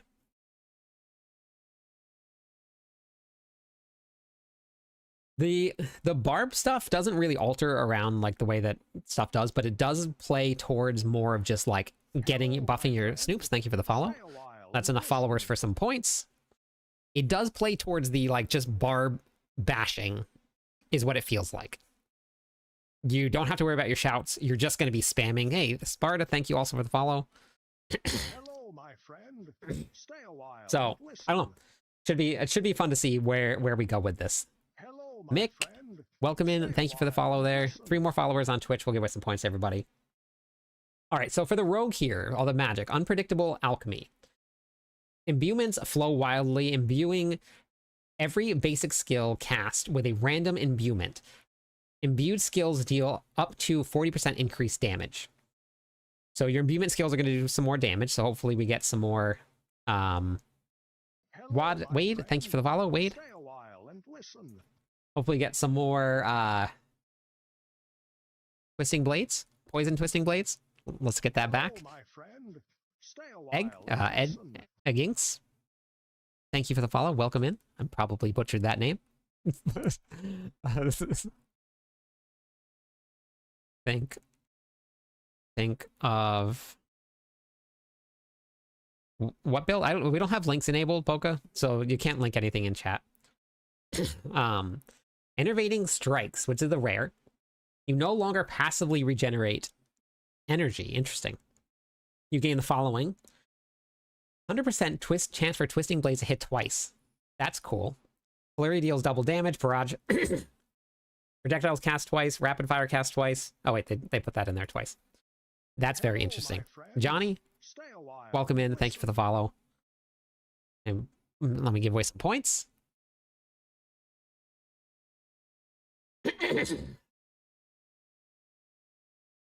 Every basic skill cast a random imbuement skill.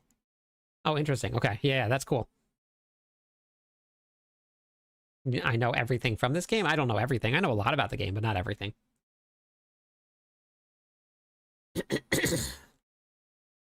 Chaotic grenades. It's a legendary. Your stun grenades also trigger chaotic bursts that deal up to 100% physical damage. Chaotic bursts generate energy per hit. So it looks like these two in combination here, because you don't passively generate, but you can use this to generate energy. I'm just throwing this out there or not, but Heart Seeker with random imbuements. Yeah. Yeah, Nino, thank you for the follow. Welcome in. It looks like there should be some pretty fun theory crafting with this stuff here. I've been sorry. I've been playing since the game launched. I guess your name needs to start with Hello, my friend. Stay a while and listen. Fun. Thank you for the follow. Welcome in. Don't know what's going on with my voice right now. All right, hit and run. Every 15 meters you move grants you up to 100% increased or 50% increased damage for 5 seconds. This bonus stacks but does not refresh. If this bonus is not active, you deal 30% reduced damage. So if it doesn't refresh, that means that you have to keep moving. Okay, I got it. I've been drinking water. I've been doing it. Grenades will actually be useful. Looks like it. Yep. Yeah, this looks like it's going to be very fun. So the does not refresh thing makes a lot more sense now. So you're going, no matter what, as soon as you activate that, so you run 15 meters, you will now, for 5 seconds, deal additional damage. You can, every 15 meters after that, during that 5 seconds, you gain more and more and more power. So let's say that you travel 150 meters in 5 seconds, you're going to be dealing 500% increased damage. But for that, after that runs out, that 5 seconds is done, then you deal 30% reduced damage until you move another 15 meters. So you can't refresh that bonus that you're getting until you move that 15 meters again. I mean, for the amount of damage that it looks like you can do, always moving for the DOK rogue is, yes, like something like that would be insane. Or like whirlwind. Well, actually, it's a rogue. Sorry, but yes, for the DOK rogues, this looks like it could be a huge increase to damage. Like if you just fly past everything and then you just make a pass back again, and like that's just you moving, you're gonna do some insane damage with it. And you can travel 15 meters really fast. So I think this is gonna be pretty good.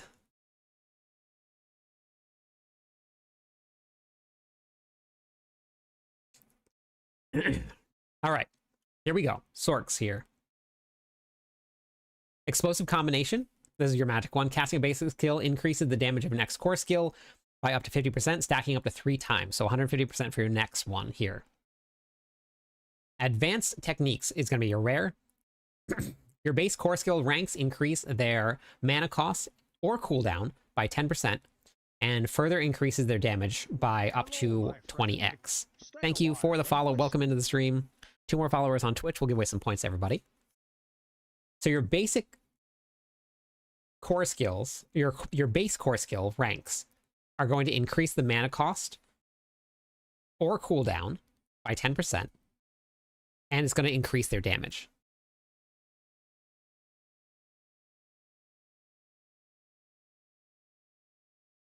We won't get any of that information creepy until we get to the live stream.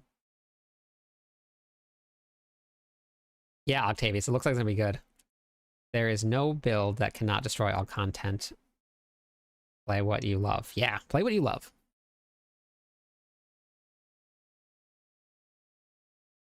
Yeah. So the downside of this here right now is that the mana cost is going to go up, right? So it's going to increase their cooldown, which means that it's going to give them a cooldown for a core skill. So it's going to be a trade-off, right? How often do you want to use that core skill?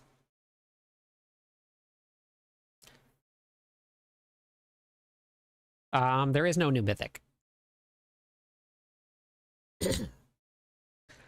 So next one is Mana Infusion Conjurations. This is a legendary. Conjurations are empowered and deal up to 30% increased damage, but each one drains 5 mana per second. So you have a lot of conjurations, you're going to lose a lot of mana, but if you don't need mana, your conjuration skills could do a ton of damage. So Ice Blades burst attack in an area, so it actually changes around what they do. Ice Blades is going to do an attack that bursts in an area around the target. Lightning Spear hits, has a 10% chance to spawn static lightning balls, or ball lightning. That's pretty fun. Thanks, Mums. I was pretty nervous about it. Familiar, the familiar leaves damaging on the ground after its attack. Hydra periodically creates firewalls towards the target. That's really fun.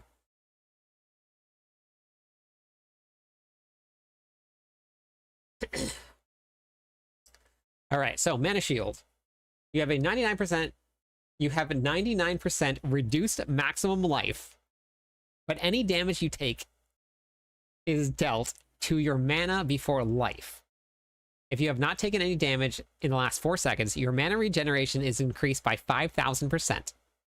You gain up to 400% increased maximum mana for each point of intelligence, increases your maximum mana by 1. That is insane. It is like Chaos Inoculation, yes, except you don't have to have a shield. It just gives you a shield.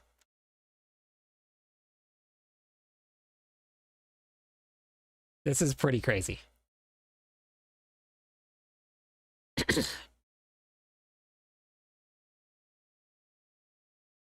It does sound fun.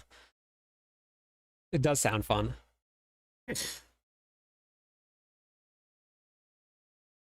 So, I mean, think about this right here, right? How much intelligence do you have as a Sork? For anybody out there, how much intelligence do you have?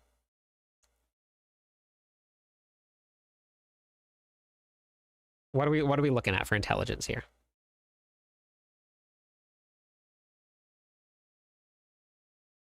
$3K. 2K minimum, 3K, 3K.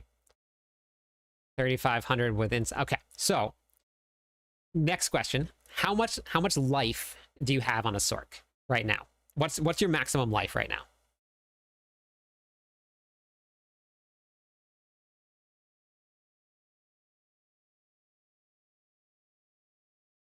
$5K, 12K, 6K, 9K, 12K. Okay, all right. So let's say you have let's say 3,000 life was about the average, right? So 3,000 life, or sorry, 3,000 intelligence.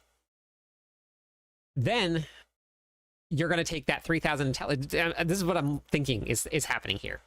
You take that 3,000 intelligence, you multiply it by 4, right? Because that's a 400% increase. So you're now looking at about minimum 12,000 mana, because you can get mana on top of just your intelligence, which means that you're pretty much going to have more life than most Sorks have right now in the season. Plus that life is going to regenerate on its own. You can't regenerate your mana with a potion. That's the only thing. So, Lunge Norris, new Barb name for next season. Nice. Love it. So that looks like it's going to be pretty good. Very fun way to play. Everybody's going to be very scared running around with 1 life. But that's still pretty fun. All right, Spiritborn. You can't get mana on gear, but you can get Stay a while, intelligence on listen. gear. So you'll be stacking intelligence. Thank you for the follow, Ellie. One more follower on Twitch will give us some points to everybody. All right, Spiritborn, Alacrity, Magic. This is your magic one here. Your basic skills gain increased attack speed. Their dash range is increased by 50%, and their third attack happens every second attack. That's crazy. We might play. Hey, Jamie. Good morning. How's it going? We'll probably play after the. Maybe after this. I gotta make a couple videos, so I'm not too sure how it's gonna go. So increasing the range by 50%, that's pretty crazy. And then the third attack happens every second attack. They always the basic skills gain additional bonuses every third attack. So that's pretty big. Chef Barbie Flay. Yep. Okay, so combined strikes. Your base core skills hit additional times in a larger area, 40x increased damage, but also have a 10-second cooldown. Your basic skills third attack resets the cooldown of your core skills. Okay, so every 2 attacks you can reset your cooldown of your core skill, does more damage. Okay. Wait, Flay is good. Flay's cleared pit 105. Flay's very good.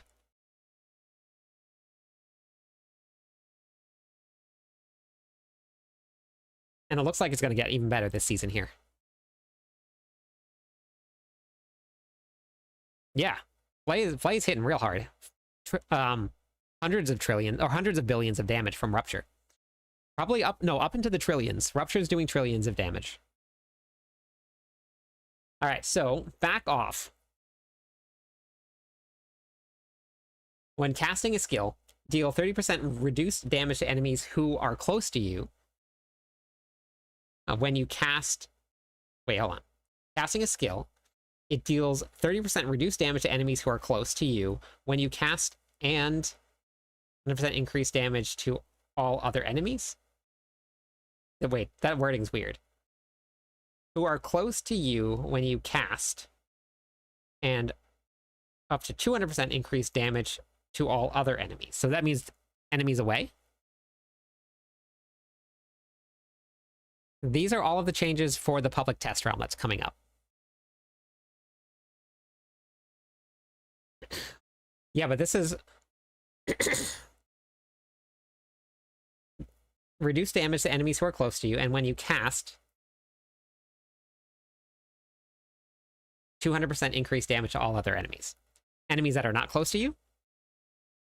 When casting a skill, it deals 30% reduced damage to enemies who are close to you when you cast, and up to 200% increased damage to enemies, to all other enemies. So I'm guessing this is like an evade build, something, or like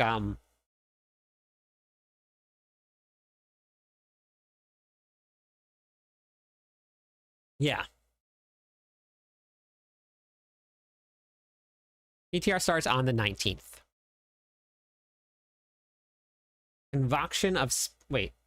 Convocation of Spirits. Casting a non-ultimate skill has a 1% chance to invoke the spirit of that skill's type, which deals 100 to 200% increased damage. This chance has a 1% increase. Wait, this chance is increased by 1% of your ultimate skill up to 10%. So wait, you can cast an ultimate skill? You have a 1% chance to invoke an ultimate skill? Is that what I'm reading?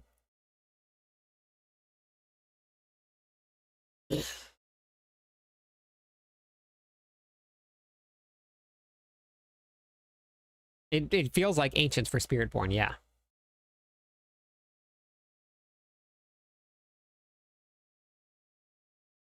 All right, here we go. Everybody's been waiting for this. We got the brand new uniques here.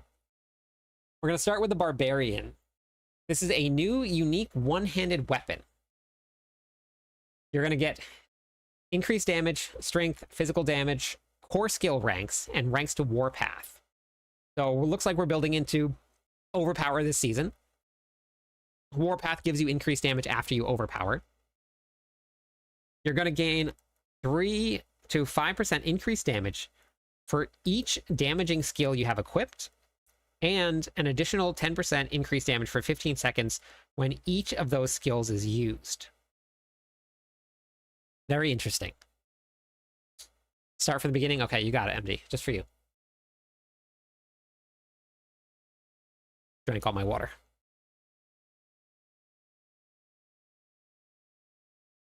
Thank you for the Prime sub.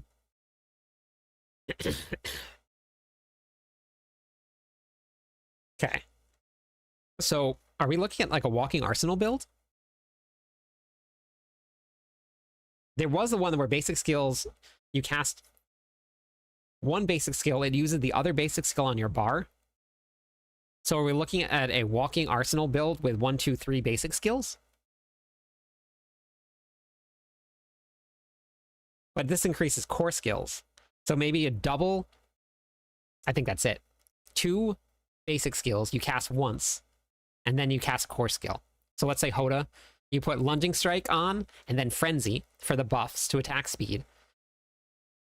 You use Lunging Strike once, it casts Lunging Strike and Frenzy, 2 different weapons. Then you cast Hoda and spam it for 15 seconds. That could be fun. Okay. So that's the Barbarian one. Druid, Kilt of Blackwing. Max life ranks to Ravens. Ooh, Ravens. Increase Raven. Oh, so you get Raven's cooldown reduction and chance for Ravens to deal double damage. Ravens deal up to 100% increased damage, and shapeshifting into a different form or activating a companion skill summons a Raven that attacks nearby enemies. Summoning a Raven has a chance to call forth unkindness for 10 seconds, increasing the number of Ravens summoned by 3 for the duration. When I was testing my companion druid last season, everybody uses the wolves because you have more wolves, but the Ravens actually hit harder.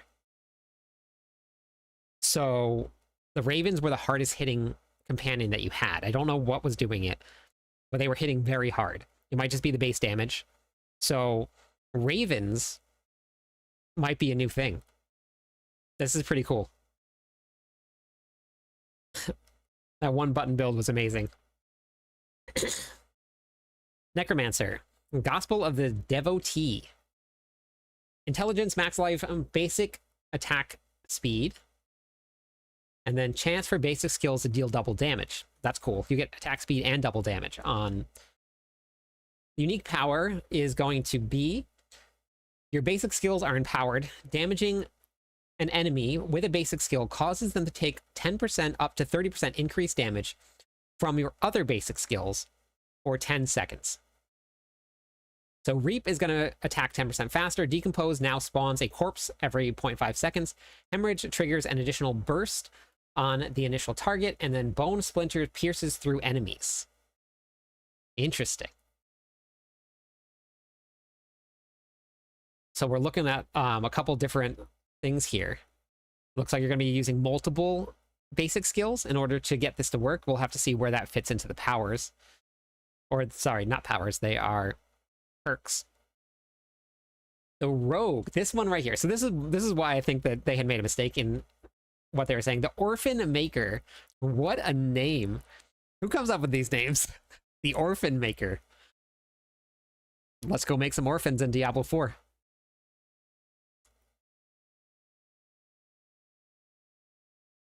So, the unique is going to be, the inherent is going to be vulnerable damage. That's just what's going to be on the top there. You're going to get ranks and marksman skills, ranks to exploit, 45% chance for your marksman skills to cast twice, and additional increased vulnerable damage. The unique power here. Ooh, we're adding in a new keyword.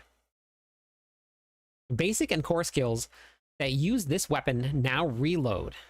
Reload skills gain up to 300% increased damage, and every second reload, it gains twice that bonus, so 600% increased damage. So the keyword reload, which is brand new to Diablo 4, this is something that we don't have in the game yet. Skills with reload have a slight delay in which they cannot cast again. Their damage and reload speed benefit from 50% of their attack speed bonus. So the damage is going to increase by 50% of your attack speed bonus, and the reload speed is also going to gain. So you can make that reload happen faster. It doesn't have a time for what the reload is, but it looks like you'll be able to reduce that that cooldown, which is amazing. Thank you for the Prime sub. I appreciate that. I might have missed another one, but thank you everybody for all of the support today. Thank you for all the follows. One more follower on Twitch. We'll give away some points to everybody. All right, Sork's here. Galvanic Azurite. So you're going to get double inherent resistance to all elements, which is nice. I guess on a Sork, you don't really need it all too much, but it does help a little bit. You get all that intelligence and stuff. You're going to get critical strike chance, lightning damage, cooldown reduction, and ranks to elemental synergy. Your unique power, lightning damage leaves enemies magnetized for 4 seconds, causing them to emit crackling energy and increase all of the lightning damage they take by up to 60%. If two magnetized enemies hit each other with crackling energy, they pull together. That is super fun. Dante, thank you for the 9 months in a row. I appreciate that. Code, thank you for the follow. Chris, thank you for the follow. Let me give away some points for those follows.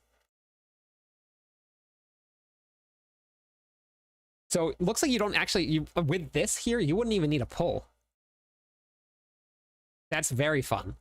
So crackling energy of two monsters hits each other, and then they pull together. Now everything's in a nice big group, and Sorks blow them up. That is going to be very fun. And remember, we can actually move stuff and move unique. So you have a unique ring that you want to run, like that you can move things. That's very cool. TLDR, Chaos Powers are amazing. The seasonal perks that we went through will look pretty cool. A lot of the new uniques look good. This is just the PTR. This is not what's going to be coming in Season 10. So stick around for the actual campfire chat that's going to come up probably about a week before the season goes live.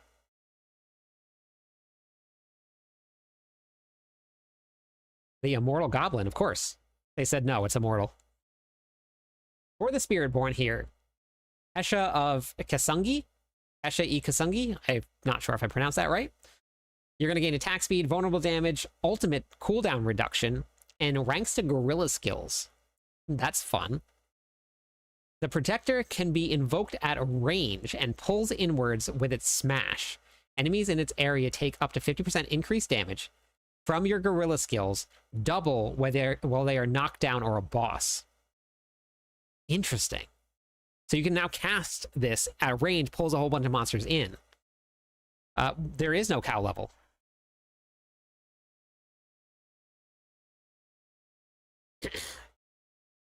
So that's really cool. That's going to be a very nice addition to... maybe we're going to have some new ultimates being used.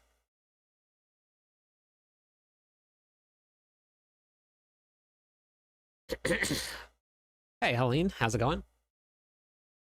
All right, so here we go. Oh, this is good. They increase the materials quantity that we get right there. So this is actually updated since the last PTR. So we already were gaining increased materials. They increased it even more, which is amazing. Super necessary. That's okay, chill. No problem. It went okay. We had some issues at the very beginning with some technical stuff, but we got it up and running. We did it. Okay, so Mirac will be available through the generation, the start of it. I'll go over all of that.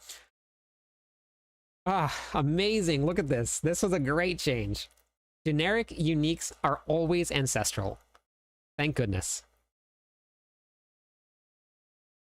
Okay, and then this now includes the Hand of Naz unique. So that wasn't in the last one, so that's going to be in there. So that's going to be pretty cool.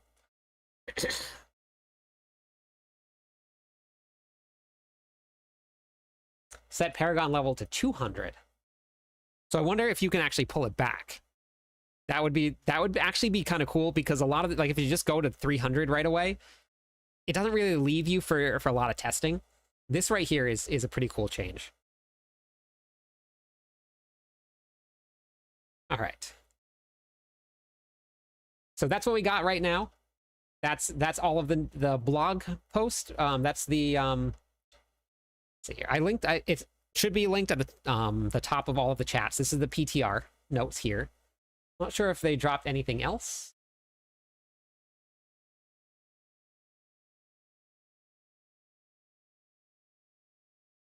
Okay.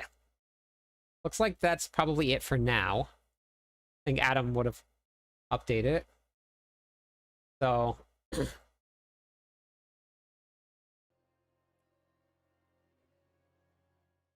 class changes at the bottom? Did I miss it?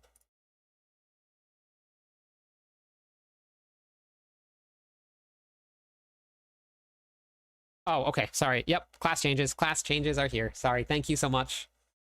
Thanks, Maka. We got more. Yeah, Big Papa. I'll still be on tonight, my normal time. Okay. There's a lot of changes for the Spiritborn. That's a lot of changes. That was all Spiritborn changes.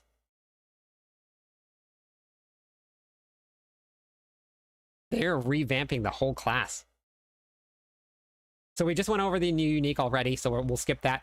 They did say where it's going to be dropping from, so you can get that in the notes. Urivar and Gregoire. That's nice. Let me go grab my water before we do this, because I'm a little thirsty here.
Hello, my friend.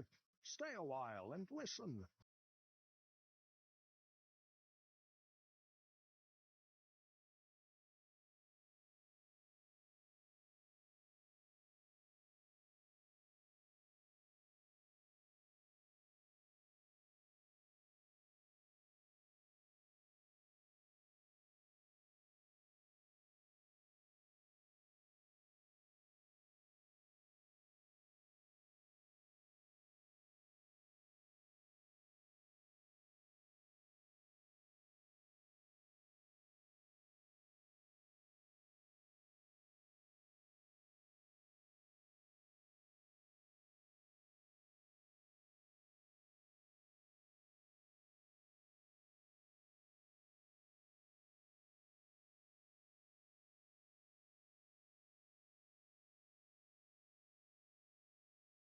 Okay. I had to let the dogs out too. I have to go grab them.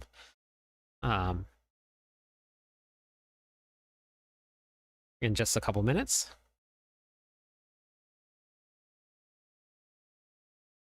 Let me just pull up the cameras outside and we'll start going over the class stuff.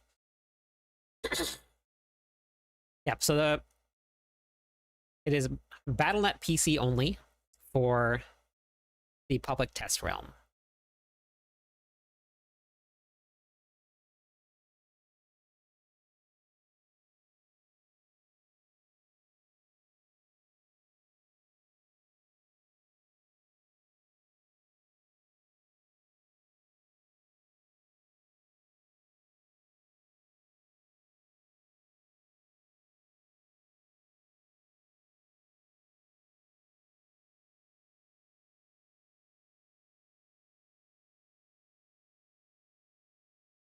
Okay.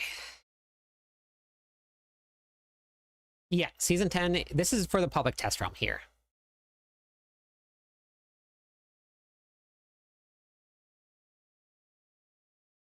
Public test realm is up for a week, and then everything that we have done and all the testing we did gets deleted. So we just leave feedback.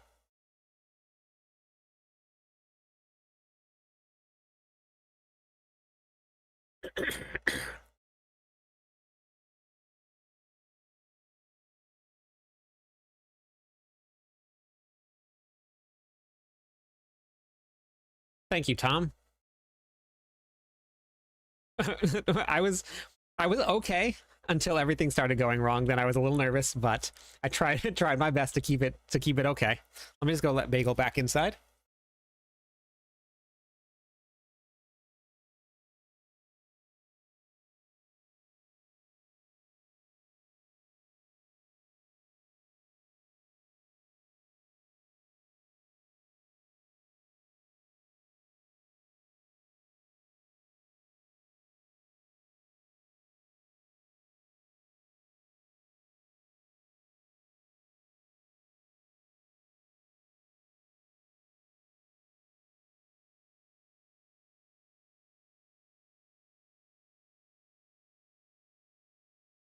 You were nervous for me.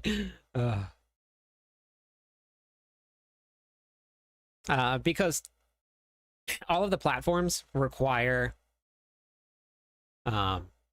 approval for everything to go through, and you have to download a completely separate game. And in order to push out the PTR and to make adjustments fast, they just use their own client.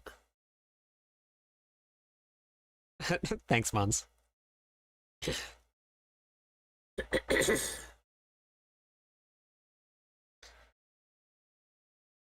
Thanks, Rob. All right, so let's look. We're going to breeze through this because it looks like there's quite a lot of class changes, as you can see. So we'll breeze through a little bit of it, and then we'll do some like actual videos and stuff on it. But thanks, Tom. Yeah, no, I'm very happy I got to do it and got the opportunity to do it. So that was pretty cool. Hugo is currently just like laying down in the middle of the yard right now, out in the sun. Okay, so we went over the new, these are all of the new items here. We did that already. So Spiritborn, overall, so let's see, the Jaguar Hall looks like it's getting additional strikes are being increased. Additional strikes no longer benefit from the aspect of Plane's power. Whoa, Rob, holy cow. That is huge. Thank you so much for the donation. That is amazing. Thank you very much for the support. That is awesome. Thank you so much. Companion Druid looks like it's going to be very fun. Thank you. That's awesome. So the Jaguar Hall is getting some changes. The Eagle Hall is getting some changes. Casting and Evade is going to shoot out some Storm Feathers now, and they're going to deal some additional damage. They're also going to apply vulnerable damage, which is cool. Then the Storm Feathers movement speed bonus is doubled while always active. It is. I love Companion Druids. That's what I play every time that I level up one. But I have a pulverized one now.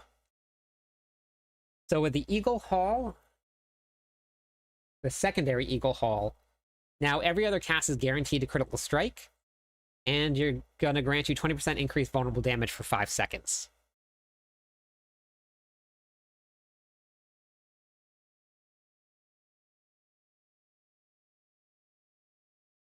Yeah, Marcia, I have a whole video for that if you wanted to watch it. It's this one right here. It's on my website, cliptus.com. It'll explain everything that you need to know about the new season. Okay, so then we're looking at some skills. Crushing Hands getting increased damage, which is cool. Full Volleys going down, which I guess kind of makes sense. It's not a huge reduction. Rake getting increased damage. Stinger getting increased damage, my favorite. That's what I always play. Rake Thorns bonus being increased by a ton. Season 10 is going to be nuts.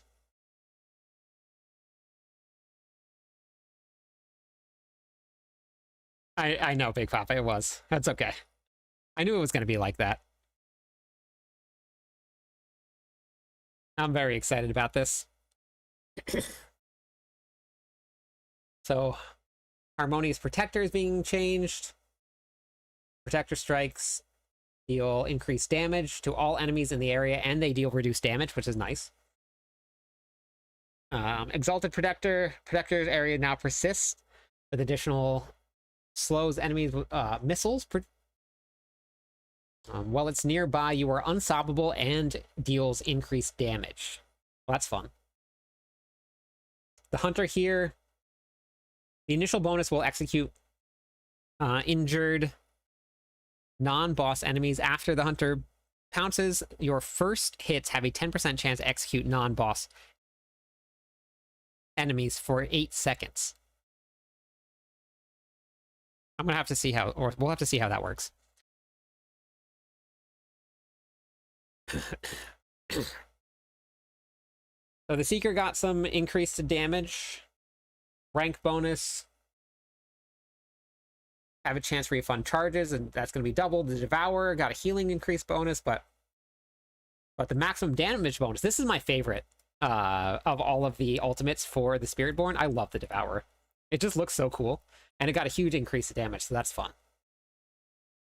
Dominant, now attempting to knock down an enemy, increases your skills by up to 15% for 10 seconds. They took away the Execute, which is fine. That's good, because an unstoppable monster you can't knock down, so that'll help a lot with that. Resilient.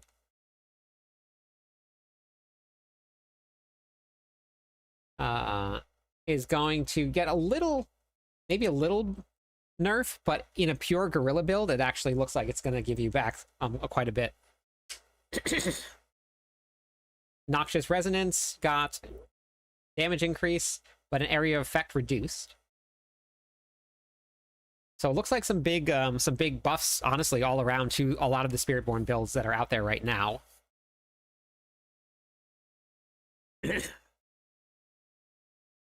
We got more buffs to aspects for the Spiritborn, buffs to uniques, more buffs to uniques, more buffs to Kepaleka. That's big, actually. That's a 50% increase to Kepaleka. That's huge. Revealing Paragon nodes, 30% chance to knock down enemies. Up to a 30% chance to knock down vulnerable enemies. You deal increased damage, double that against crowd control enemies. Okay. We went over all of the new items already.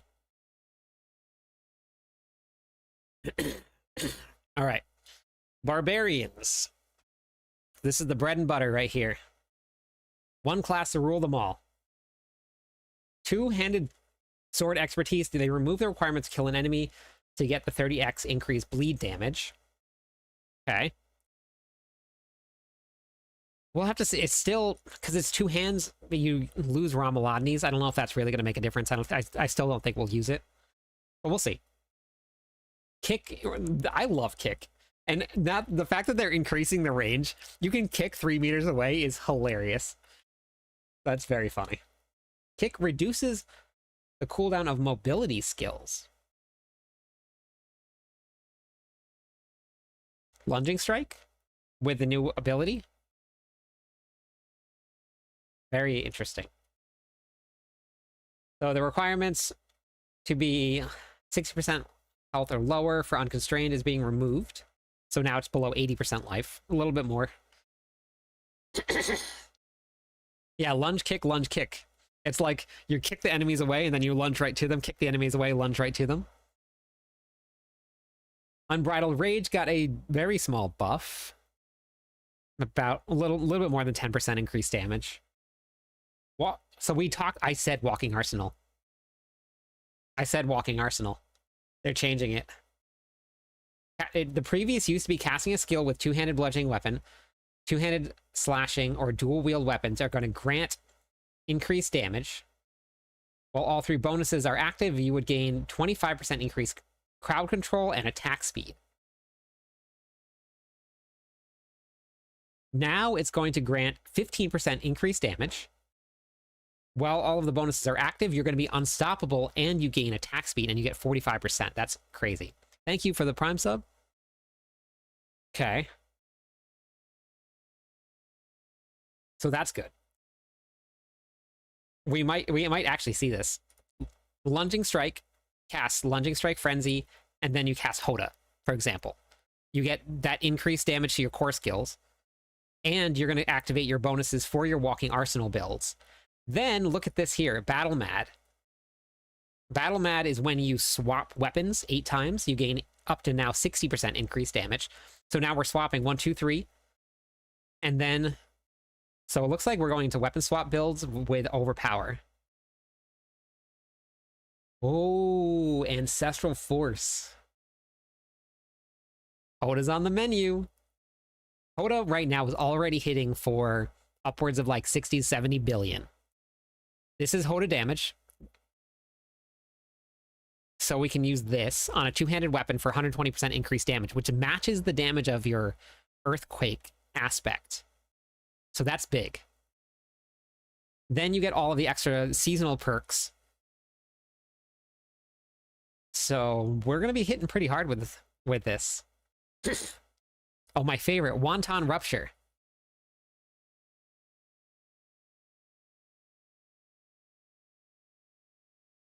It might, Skids. Yeah, it might. Your Rupture does not remove bleeds, can only occur once every 10 seconds. Do you see this? That's a big change. I'm saying Flay is on the menu, like, for sure. Double your Rupture Skewer radius. So that initial skewer that you hit, you're doubling that radius to hit monsters. All of your bleed durations are now being increased by 60%.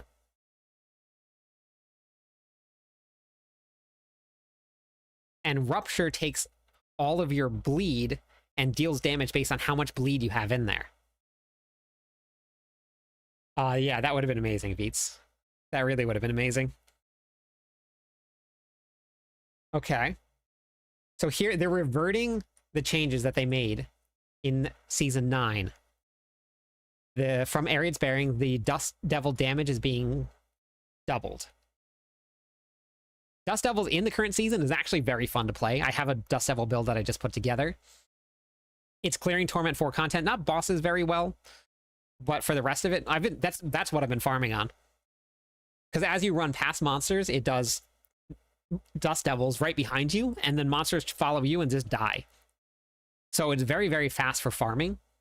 If they double the damage now, it's gonna be sitting very, very nicely for just for a farming build. Probably still won't be great, but oh, we were just talking about this too. Battle Trance is on the list to move. The damage reduction is being changed to that's huge. Yeah, I'm actually in the process of fixing that. Opera. Something happened where the skill points got moved around. So I'll fix that up. These are the notes for the PTR. Okay, so here's my thoughts here. You take Battle Trance.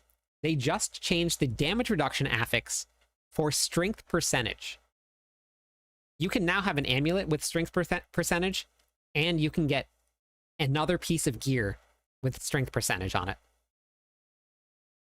you're gonna have like probably like 5,000-6,000 strength. That's pretty crazy. Armor cap maxed.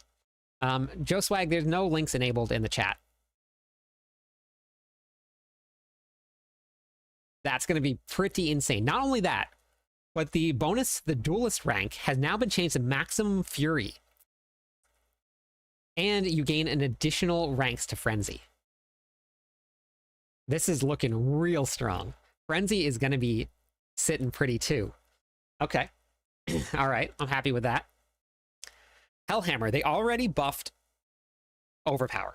Or upheaval. They already buffed upheaval. The new upheaval thing, it's with Hellhammer, this is how it should have been. 100% this is how it should have been. Upheaval is going to deal 70% increased damage to burning enemies. Now Upheaval is going to do increased damage with the Hellhammer on. It wasn't doing that before. So this is really, really good. Big bar buffs. Let's go. Yep. Frenzy looks like it's going to be hitting pretty hard. So now you're going to deal up to 50 to 70% increased damage to burning enemies. And it also is going to ignite the ground, burning enemies for up to 1,000 damage for 4 seconds.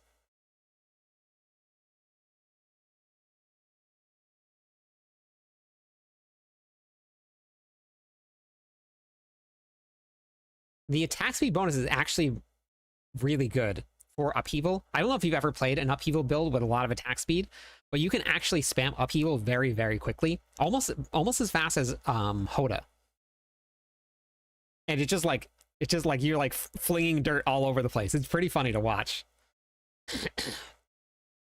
You can always check your reliquary system. It should be ending in 39 days, I believe, or 40 days, something like that. The reliquary system tells you when it ends.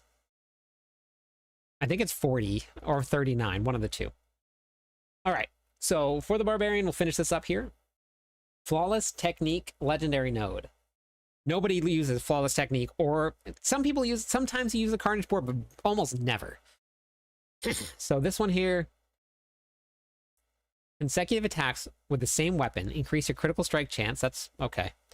But you get a multiplicative bonus. So this will put it on par with everything else. Carnage now.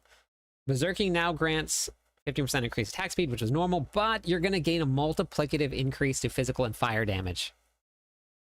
That's a big one. This board actually might be used a lot. That's good. Oh, thank goodness. Look at this. They're taking some of the fire resistance, because fire resistance is literally everywhere in the Barbarian Paragon boards. And they're making it all resistance. That is awesome. All right, I'm gonna go grab Hugo real quick. He's outside, so I'll be right back.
Kryptonian Nation in the house. Hey, Viking Maid, how's it going today?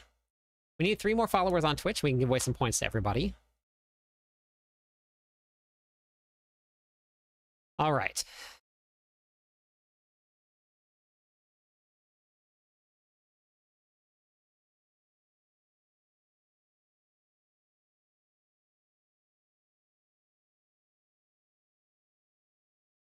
Whoops.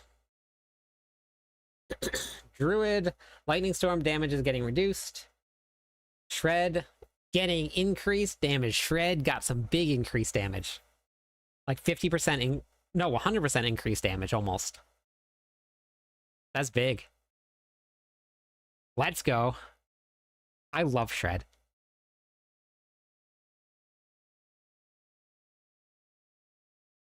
And then we doubled it. So Stoneburst got an increased damage. Tornadoes got reduced damage, but the tornado behavior has been reworked. It's now going to always seek the initial target to where it was cast before spiraling away. Hey, thank you. Thank you. I appreciate that. Mund, thank you for that. Amazing. Thank you for the support. I didn't? Okay, sorry. I'll have to go back through and take a look.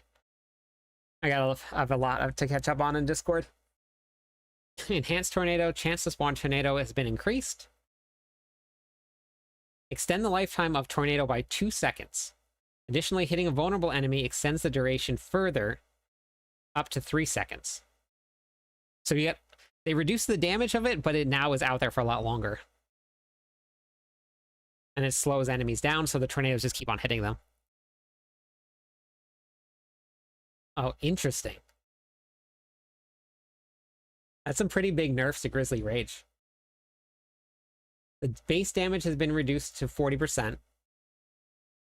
The damage bonus per second has been reduced and it caps at 25% instead of 100%.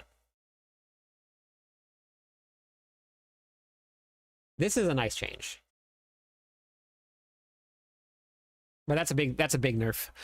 There was something with Pulverize though, I think, or could be with Pulverize where you can get some damage back. There were some pretty fun barb changes.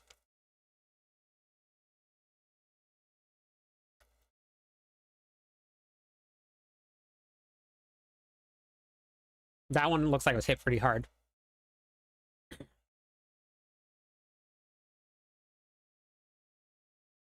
All right, so Perfect Storm. Skills grant 2 spirit and deal 80% increased damage. That now it does skills just deal 80% increased damage to damaging a vulnerable enemy, immobilize slowed enemies, generate 2. Okay, yep.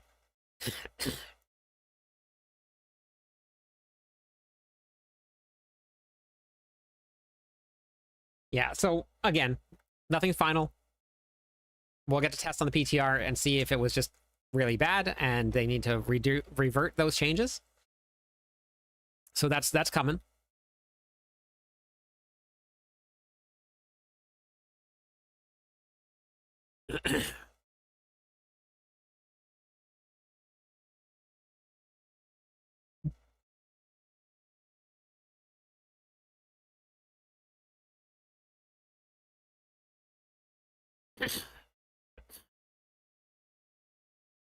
Barb is looking pretty fun, honestly. I'm pretty excited about it.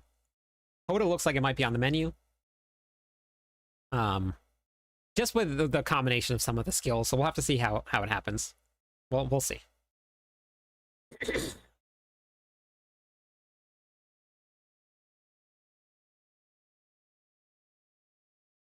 Okay, so of Wild Rage has been changed. Casting Companion skill has a 40% chance to activate and equip Companion skill and reduces cooldown. That's actually pretty good. Stormclaw aspect got a little bit of a nerf for its damage. Storm Chaser aspect. Tornadoes now drag non-elite enemies with it and deal increased damage for each enemy and object inside of it. That's actually pretty fun. That's very fun.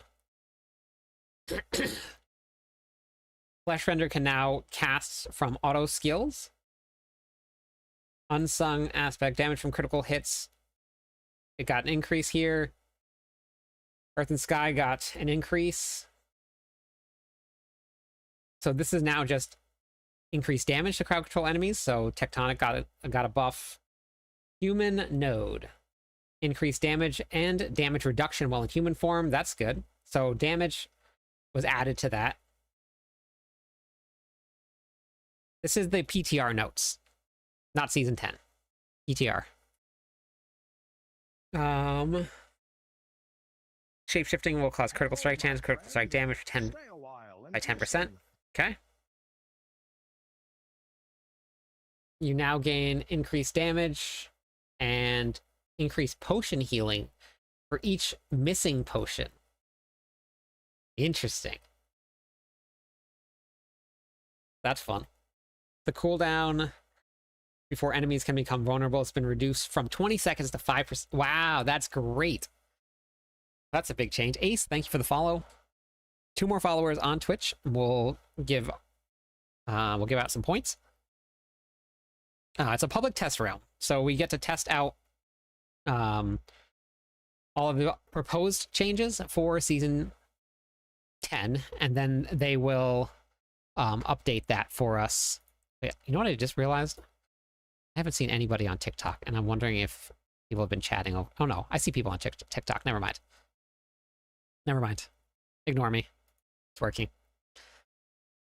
Exploit was the one that was whenever you attacked an enemy, it made them vulnerable for 3 seconds, but it had a 20-second cooldown. So now there's 2 seconds of invulnerable time period instead of 18 seconds or 17 seconds. So that's nice.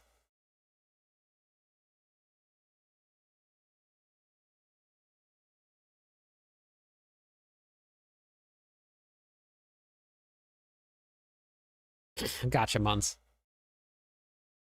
Chance for Boulder to deal double damage now. Okay, instead of casting twice. Ah! Ho ho! You see this here. This is huge. All Necromancer minions now resummon when the Necromancer is resurrected. You no longer have to hope that you can kill something and get your minions back up and running. You will now permanently have your minions up when you are resurrected. That is an amazing change. Minion Necromancers, rejoice.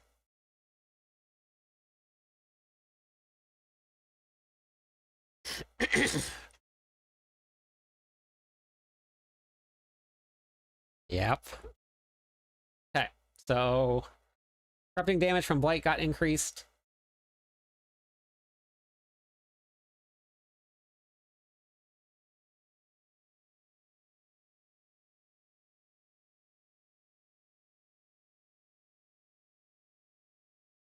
Interesting. So this looks like maybe a little bit of nerf. Blood Lance got increased damage. Blood Surge got increased damage. Sever took a little bit of a hit. And then Plagued Corp Explosion got a buff. Aspect of Great Feast. Essence Drain increased to 2 seconds per minion from 7 to 14 if no minions are active. Damage bonus increased by a little bit. I'm very excited about it. Looks like it's going to be very good. Blood Seeker. Blood Lance damage per enemy is decreased. Blood Lance damage per lanced enemy decreased from... Okay, so it looks like that this is taking a little bit of a nerf for Blood Lance. Reaping Lotus, Sever damage is getting increased here. Aspect of Gluttony now also increases your Golem damage by up to 40%. Davros Aspect. So now consuming a corpse consuming a corpse increases your damage by up to 7% for 5 seconds, up to a maximum of 35%. So with your double corpse explosion, you can get to that 35% very quickly. Paragon Board. Corrupting has a 5% chance to deal 50% increased damage bonus. Increased by 2% for bonus. So now it's just a straight increase to 300% damage. I have a 20% chance to do it.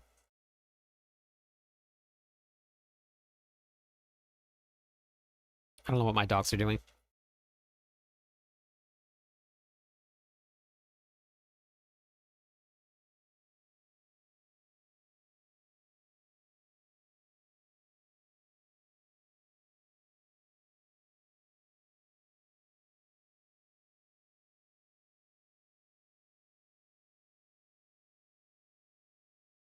Okay. So for the rogue, barrage increased, flurry decreased, penetrating shot increased, rapid fire increased, twisting blades. Got it.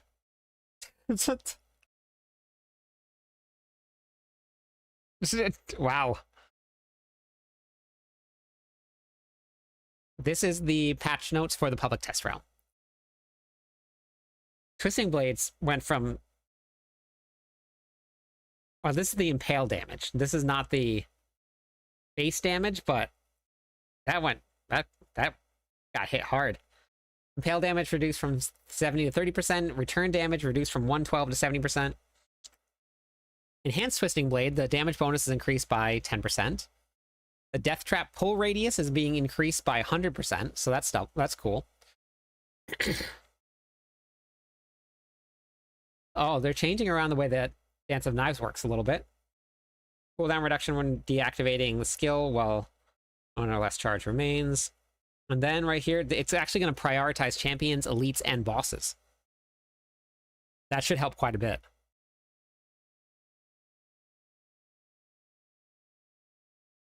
Tooltip rewording for this here. Forceful Arrow now pierces through its first enemies. 30% chance to execute enemies here. Fundamental Arrow. Forceful Arrows knock back close enemies and immobilizes them. That's fun. That'll give you time to reload. I'm not sure if this is used in the same way with the cooldown or the reload, but if you knock them back and then they become immobilized, time to reload.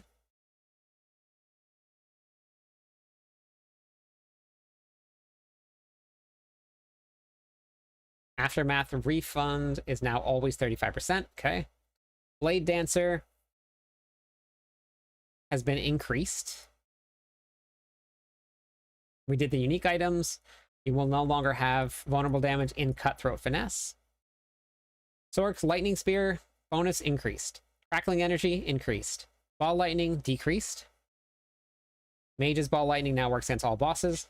Blizzard increased. Charge Bolts decreased. Nova damage. Charge Bolt are 250% increased. Damage increased from Fireball. Almost doubled. Destructive Fireball reduced. Critical Strike damage bonus versus 3 targets been reduced. Greater Fireball reduced.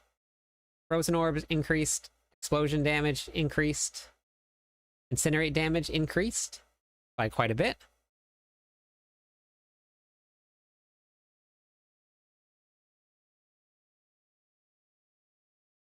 And then passive energy.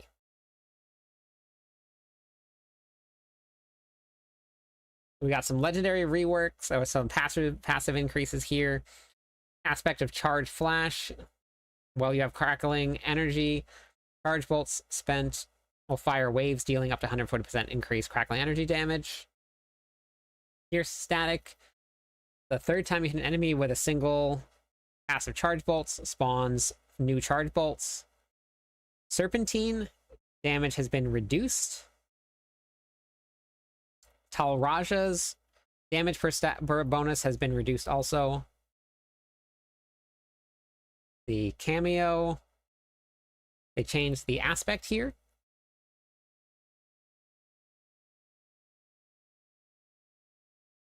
Looks like you just gained straight increased damage here. Staff of Liam Neeson. Your cast of Charge Bolts have an 80% chance to attract enemies. Charge Bolts attempts to seek enemies now. They last longer and deal increased damage for every second that their bolt is alive. Okun's Catalyst has been increased by a ton for Ball Lightning. Strike of Stormhorn, increased damage for Ball Lightning has been incredibly increased. Okay, so loot rewards here. This is just generic stuff here.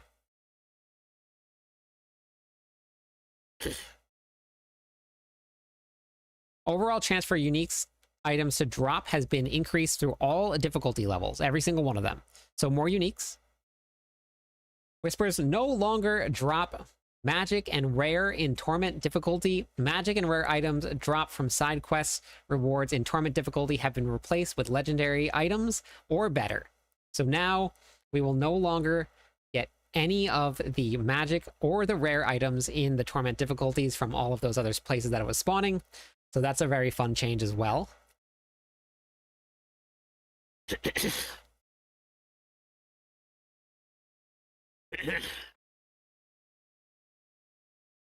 Reward qualities in Helltides has been increased in torment difficulties. So we're going to be in Helltides a lot for the new Chaos armor. So that's great because we're going to get more increase rewards in Helltides because we're going to be there. Slightly reduce the specific chance to for generic. Wait. Slightly reduce the chance for specific gem fragment, Herodric Reserve, Nightmare Dungeon affixes to appear. Okay. And then reduce the quantity of items dropped from the Herodric Strong Room chests. Strong Rooms are very fun, though. Hopefully they don't reduce the material cost, because that's really what it's from. Or that's really what it's used for.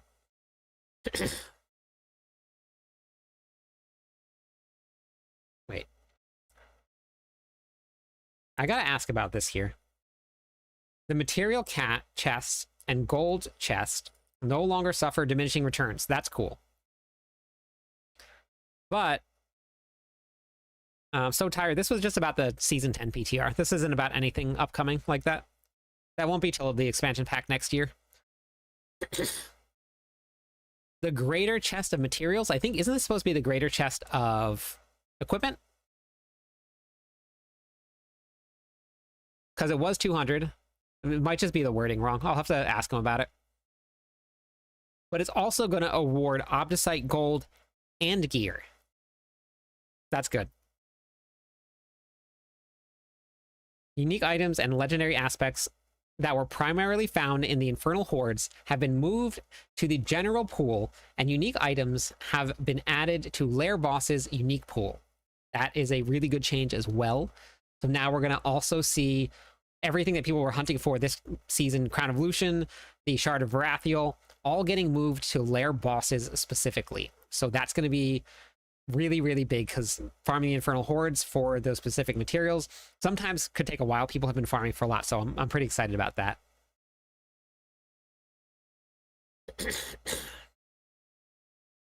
The Greater Lair Bosses pool is now split among 3 bosses. Each Greater Boss will have 2 of these. Loot pools of the Greater Bosses, Duriel and Dariel, and the Harbinger of Hatred have been broadened, and now partially share pools between them. The loot pools of the lesser bosses have been slightly adjusted too.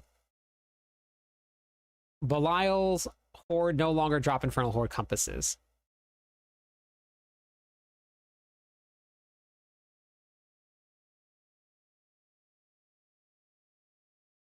Yeah, I will as soon as we're done. We're done with the patch notes here.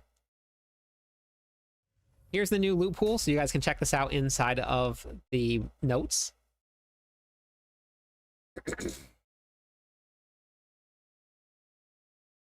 Hey, how's it going, DLN? So we got some accessibility changes here that are coming up. They're pretty good about making changes to accessibility stuff every single time that they drop something. 2 final tiers of the Heroic Strong Room now require more attunement to unlock. Interesting.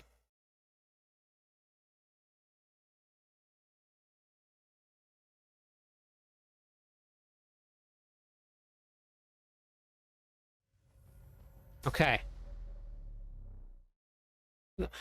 The stat count for all stackable items, such as Lair Boss summon materials and consumables, has been standardized to a max of 100. That means every single thing that can stack will have a stack of 100, which is a really great change because everything was all over the place. Incense was 20, 99 for your potions or your elixirs. This is a really good change as well. So that's some good quality of life stuff there.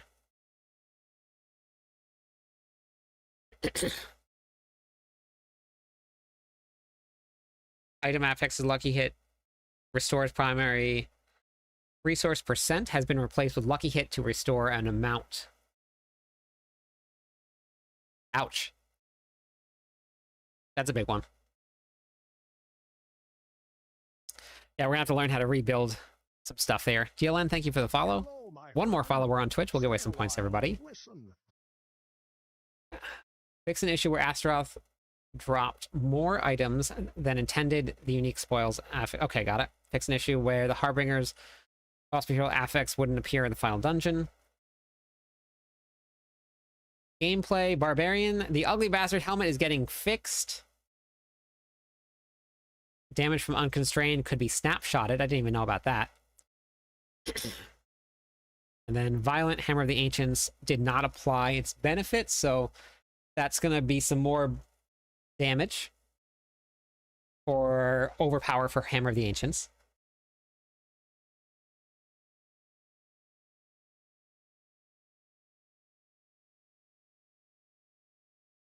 Hello, my friend. Stay a while and listen.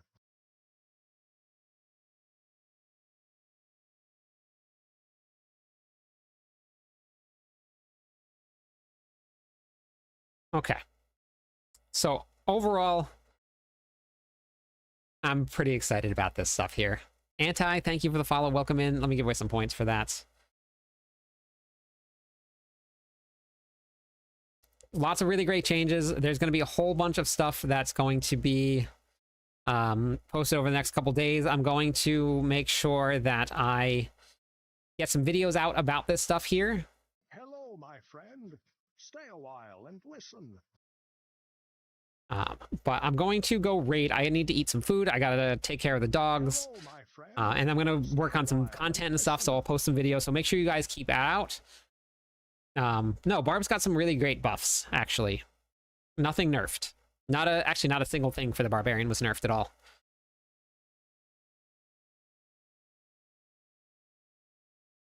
So thank you for putting up with everything today. That was very, very fun. It was a very new learning experience for me. Hello, my friend. Thank you also for the follow, Stay a while Venus. and listen. Venux? Wait, Vesa. Ow, I cannot even read anymore. Moose, thank you for the follow. We're going to go with that. Thank you. I appreciate it.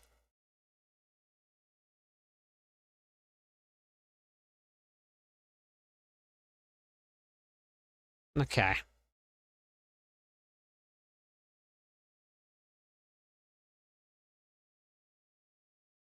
Just got off and joined. I appreciate it. What's the website? This is on the official page. You guys can find it. I'm going to link it on my X page. It'll be in Discord as well. So if you guys haven't hopped into Discord with us, join us in Discord.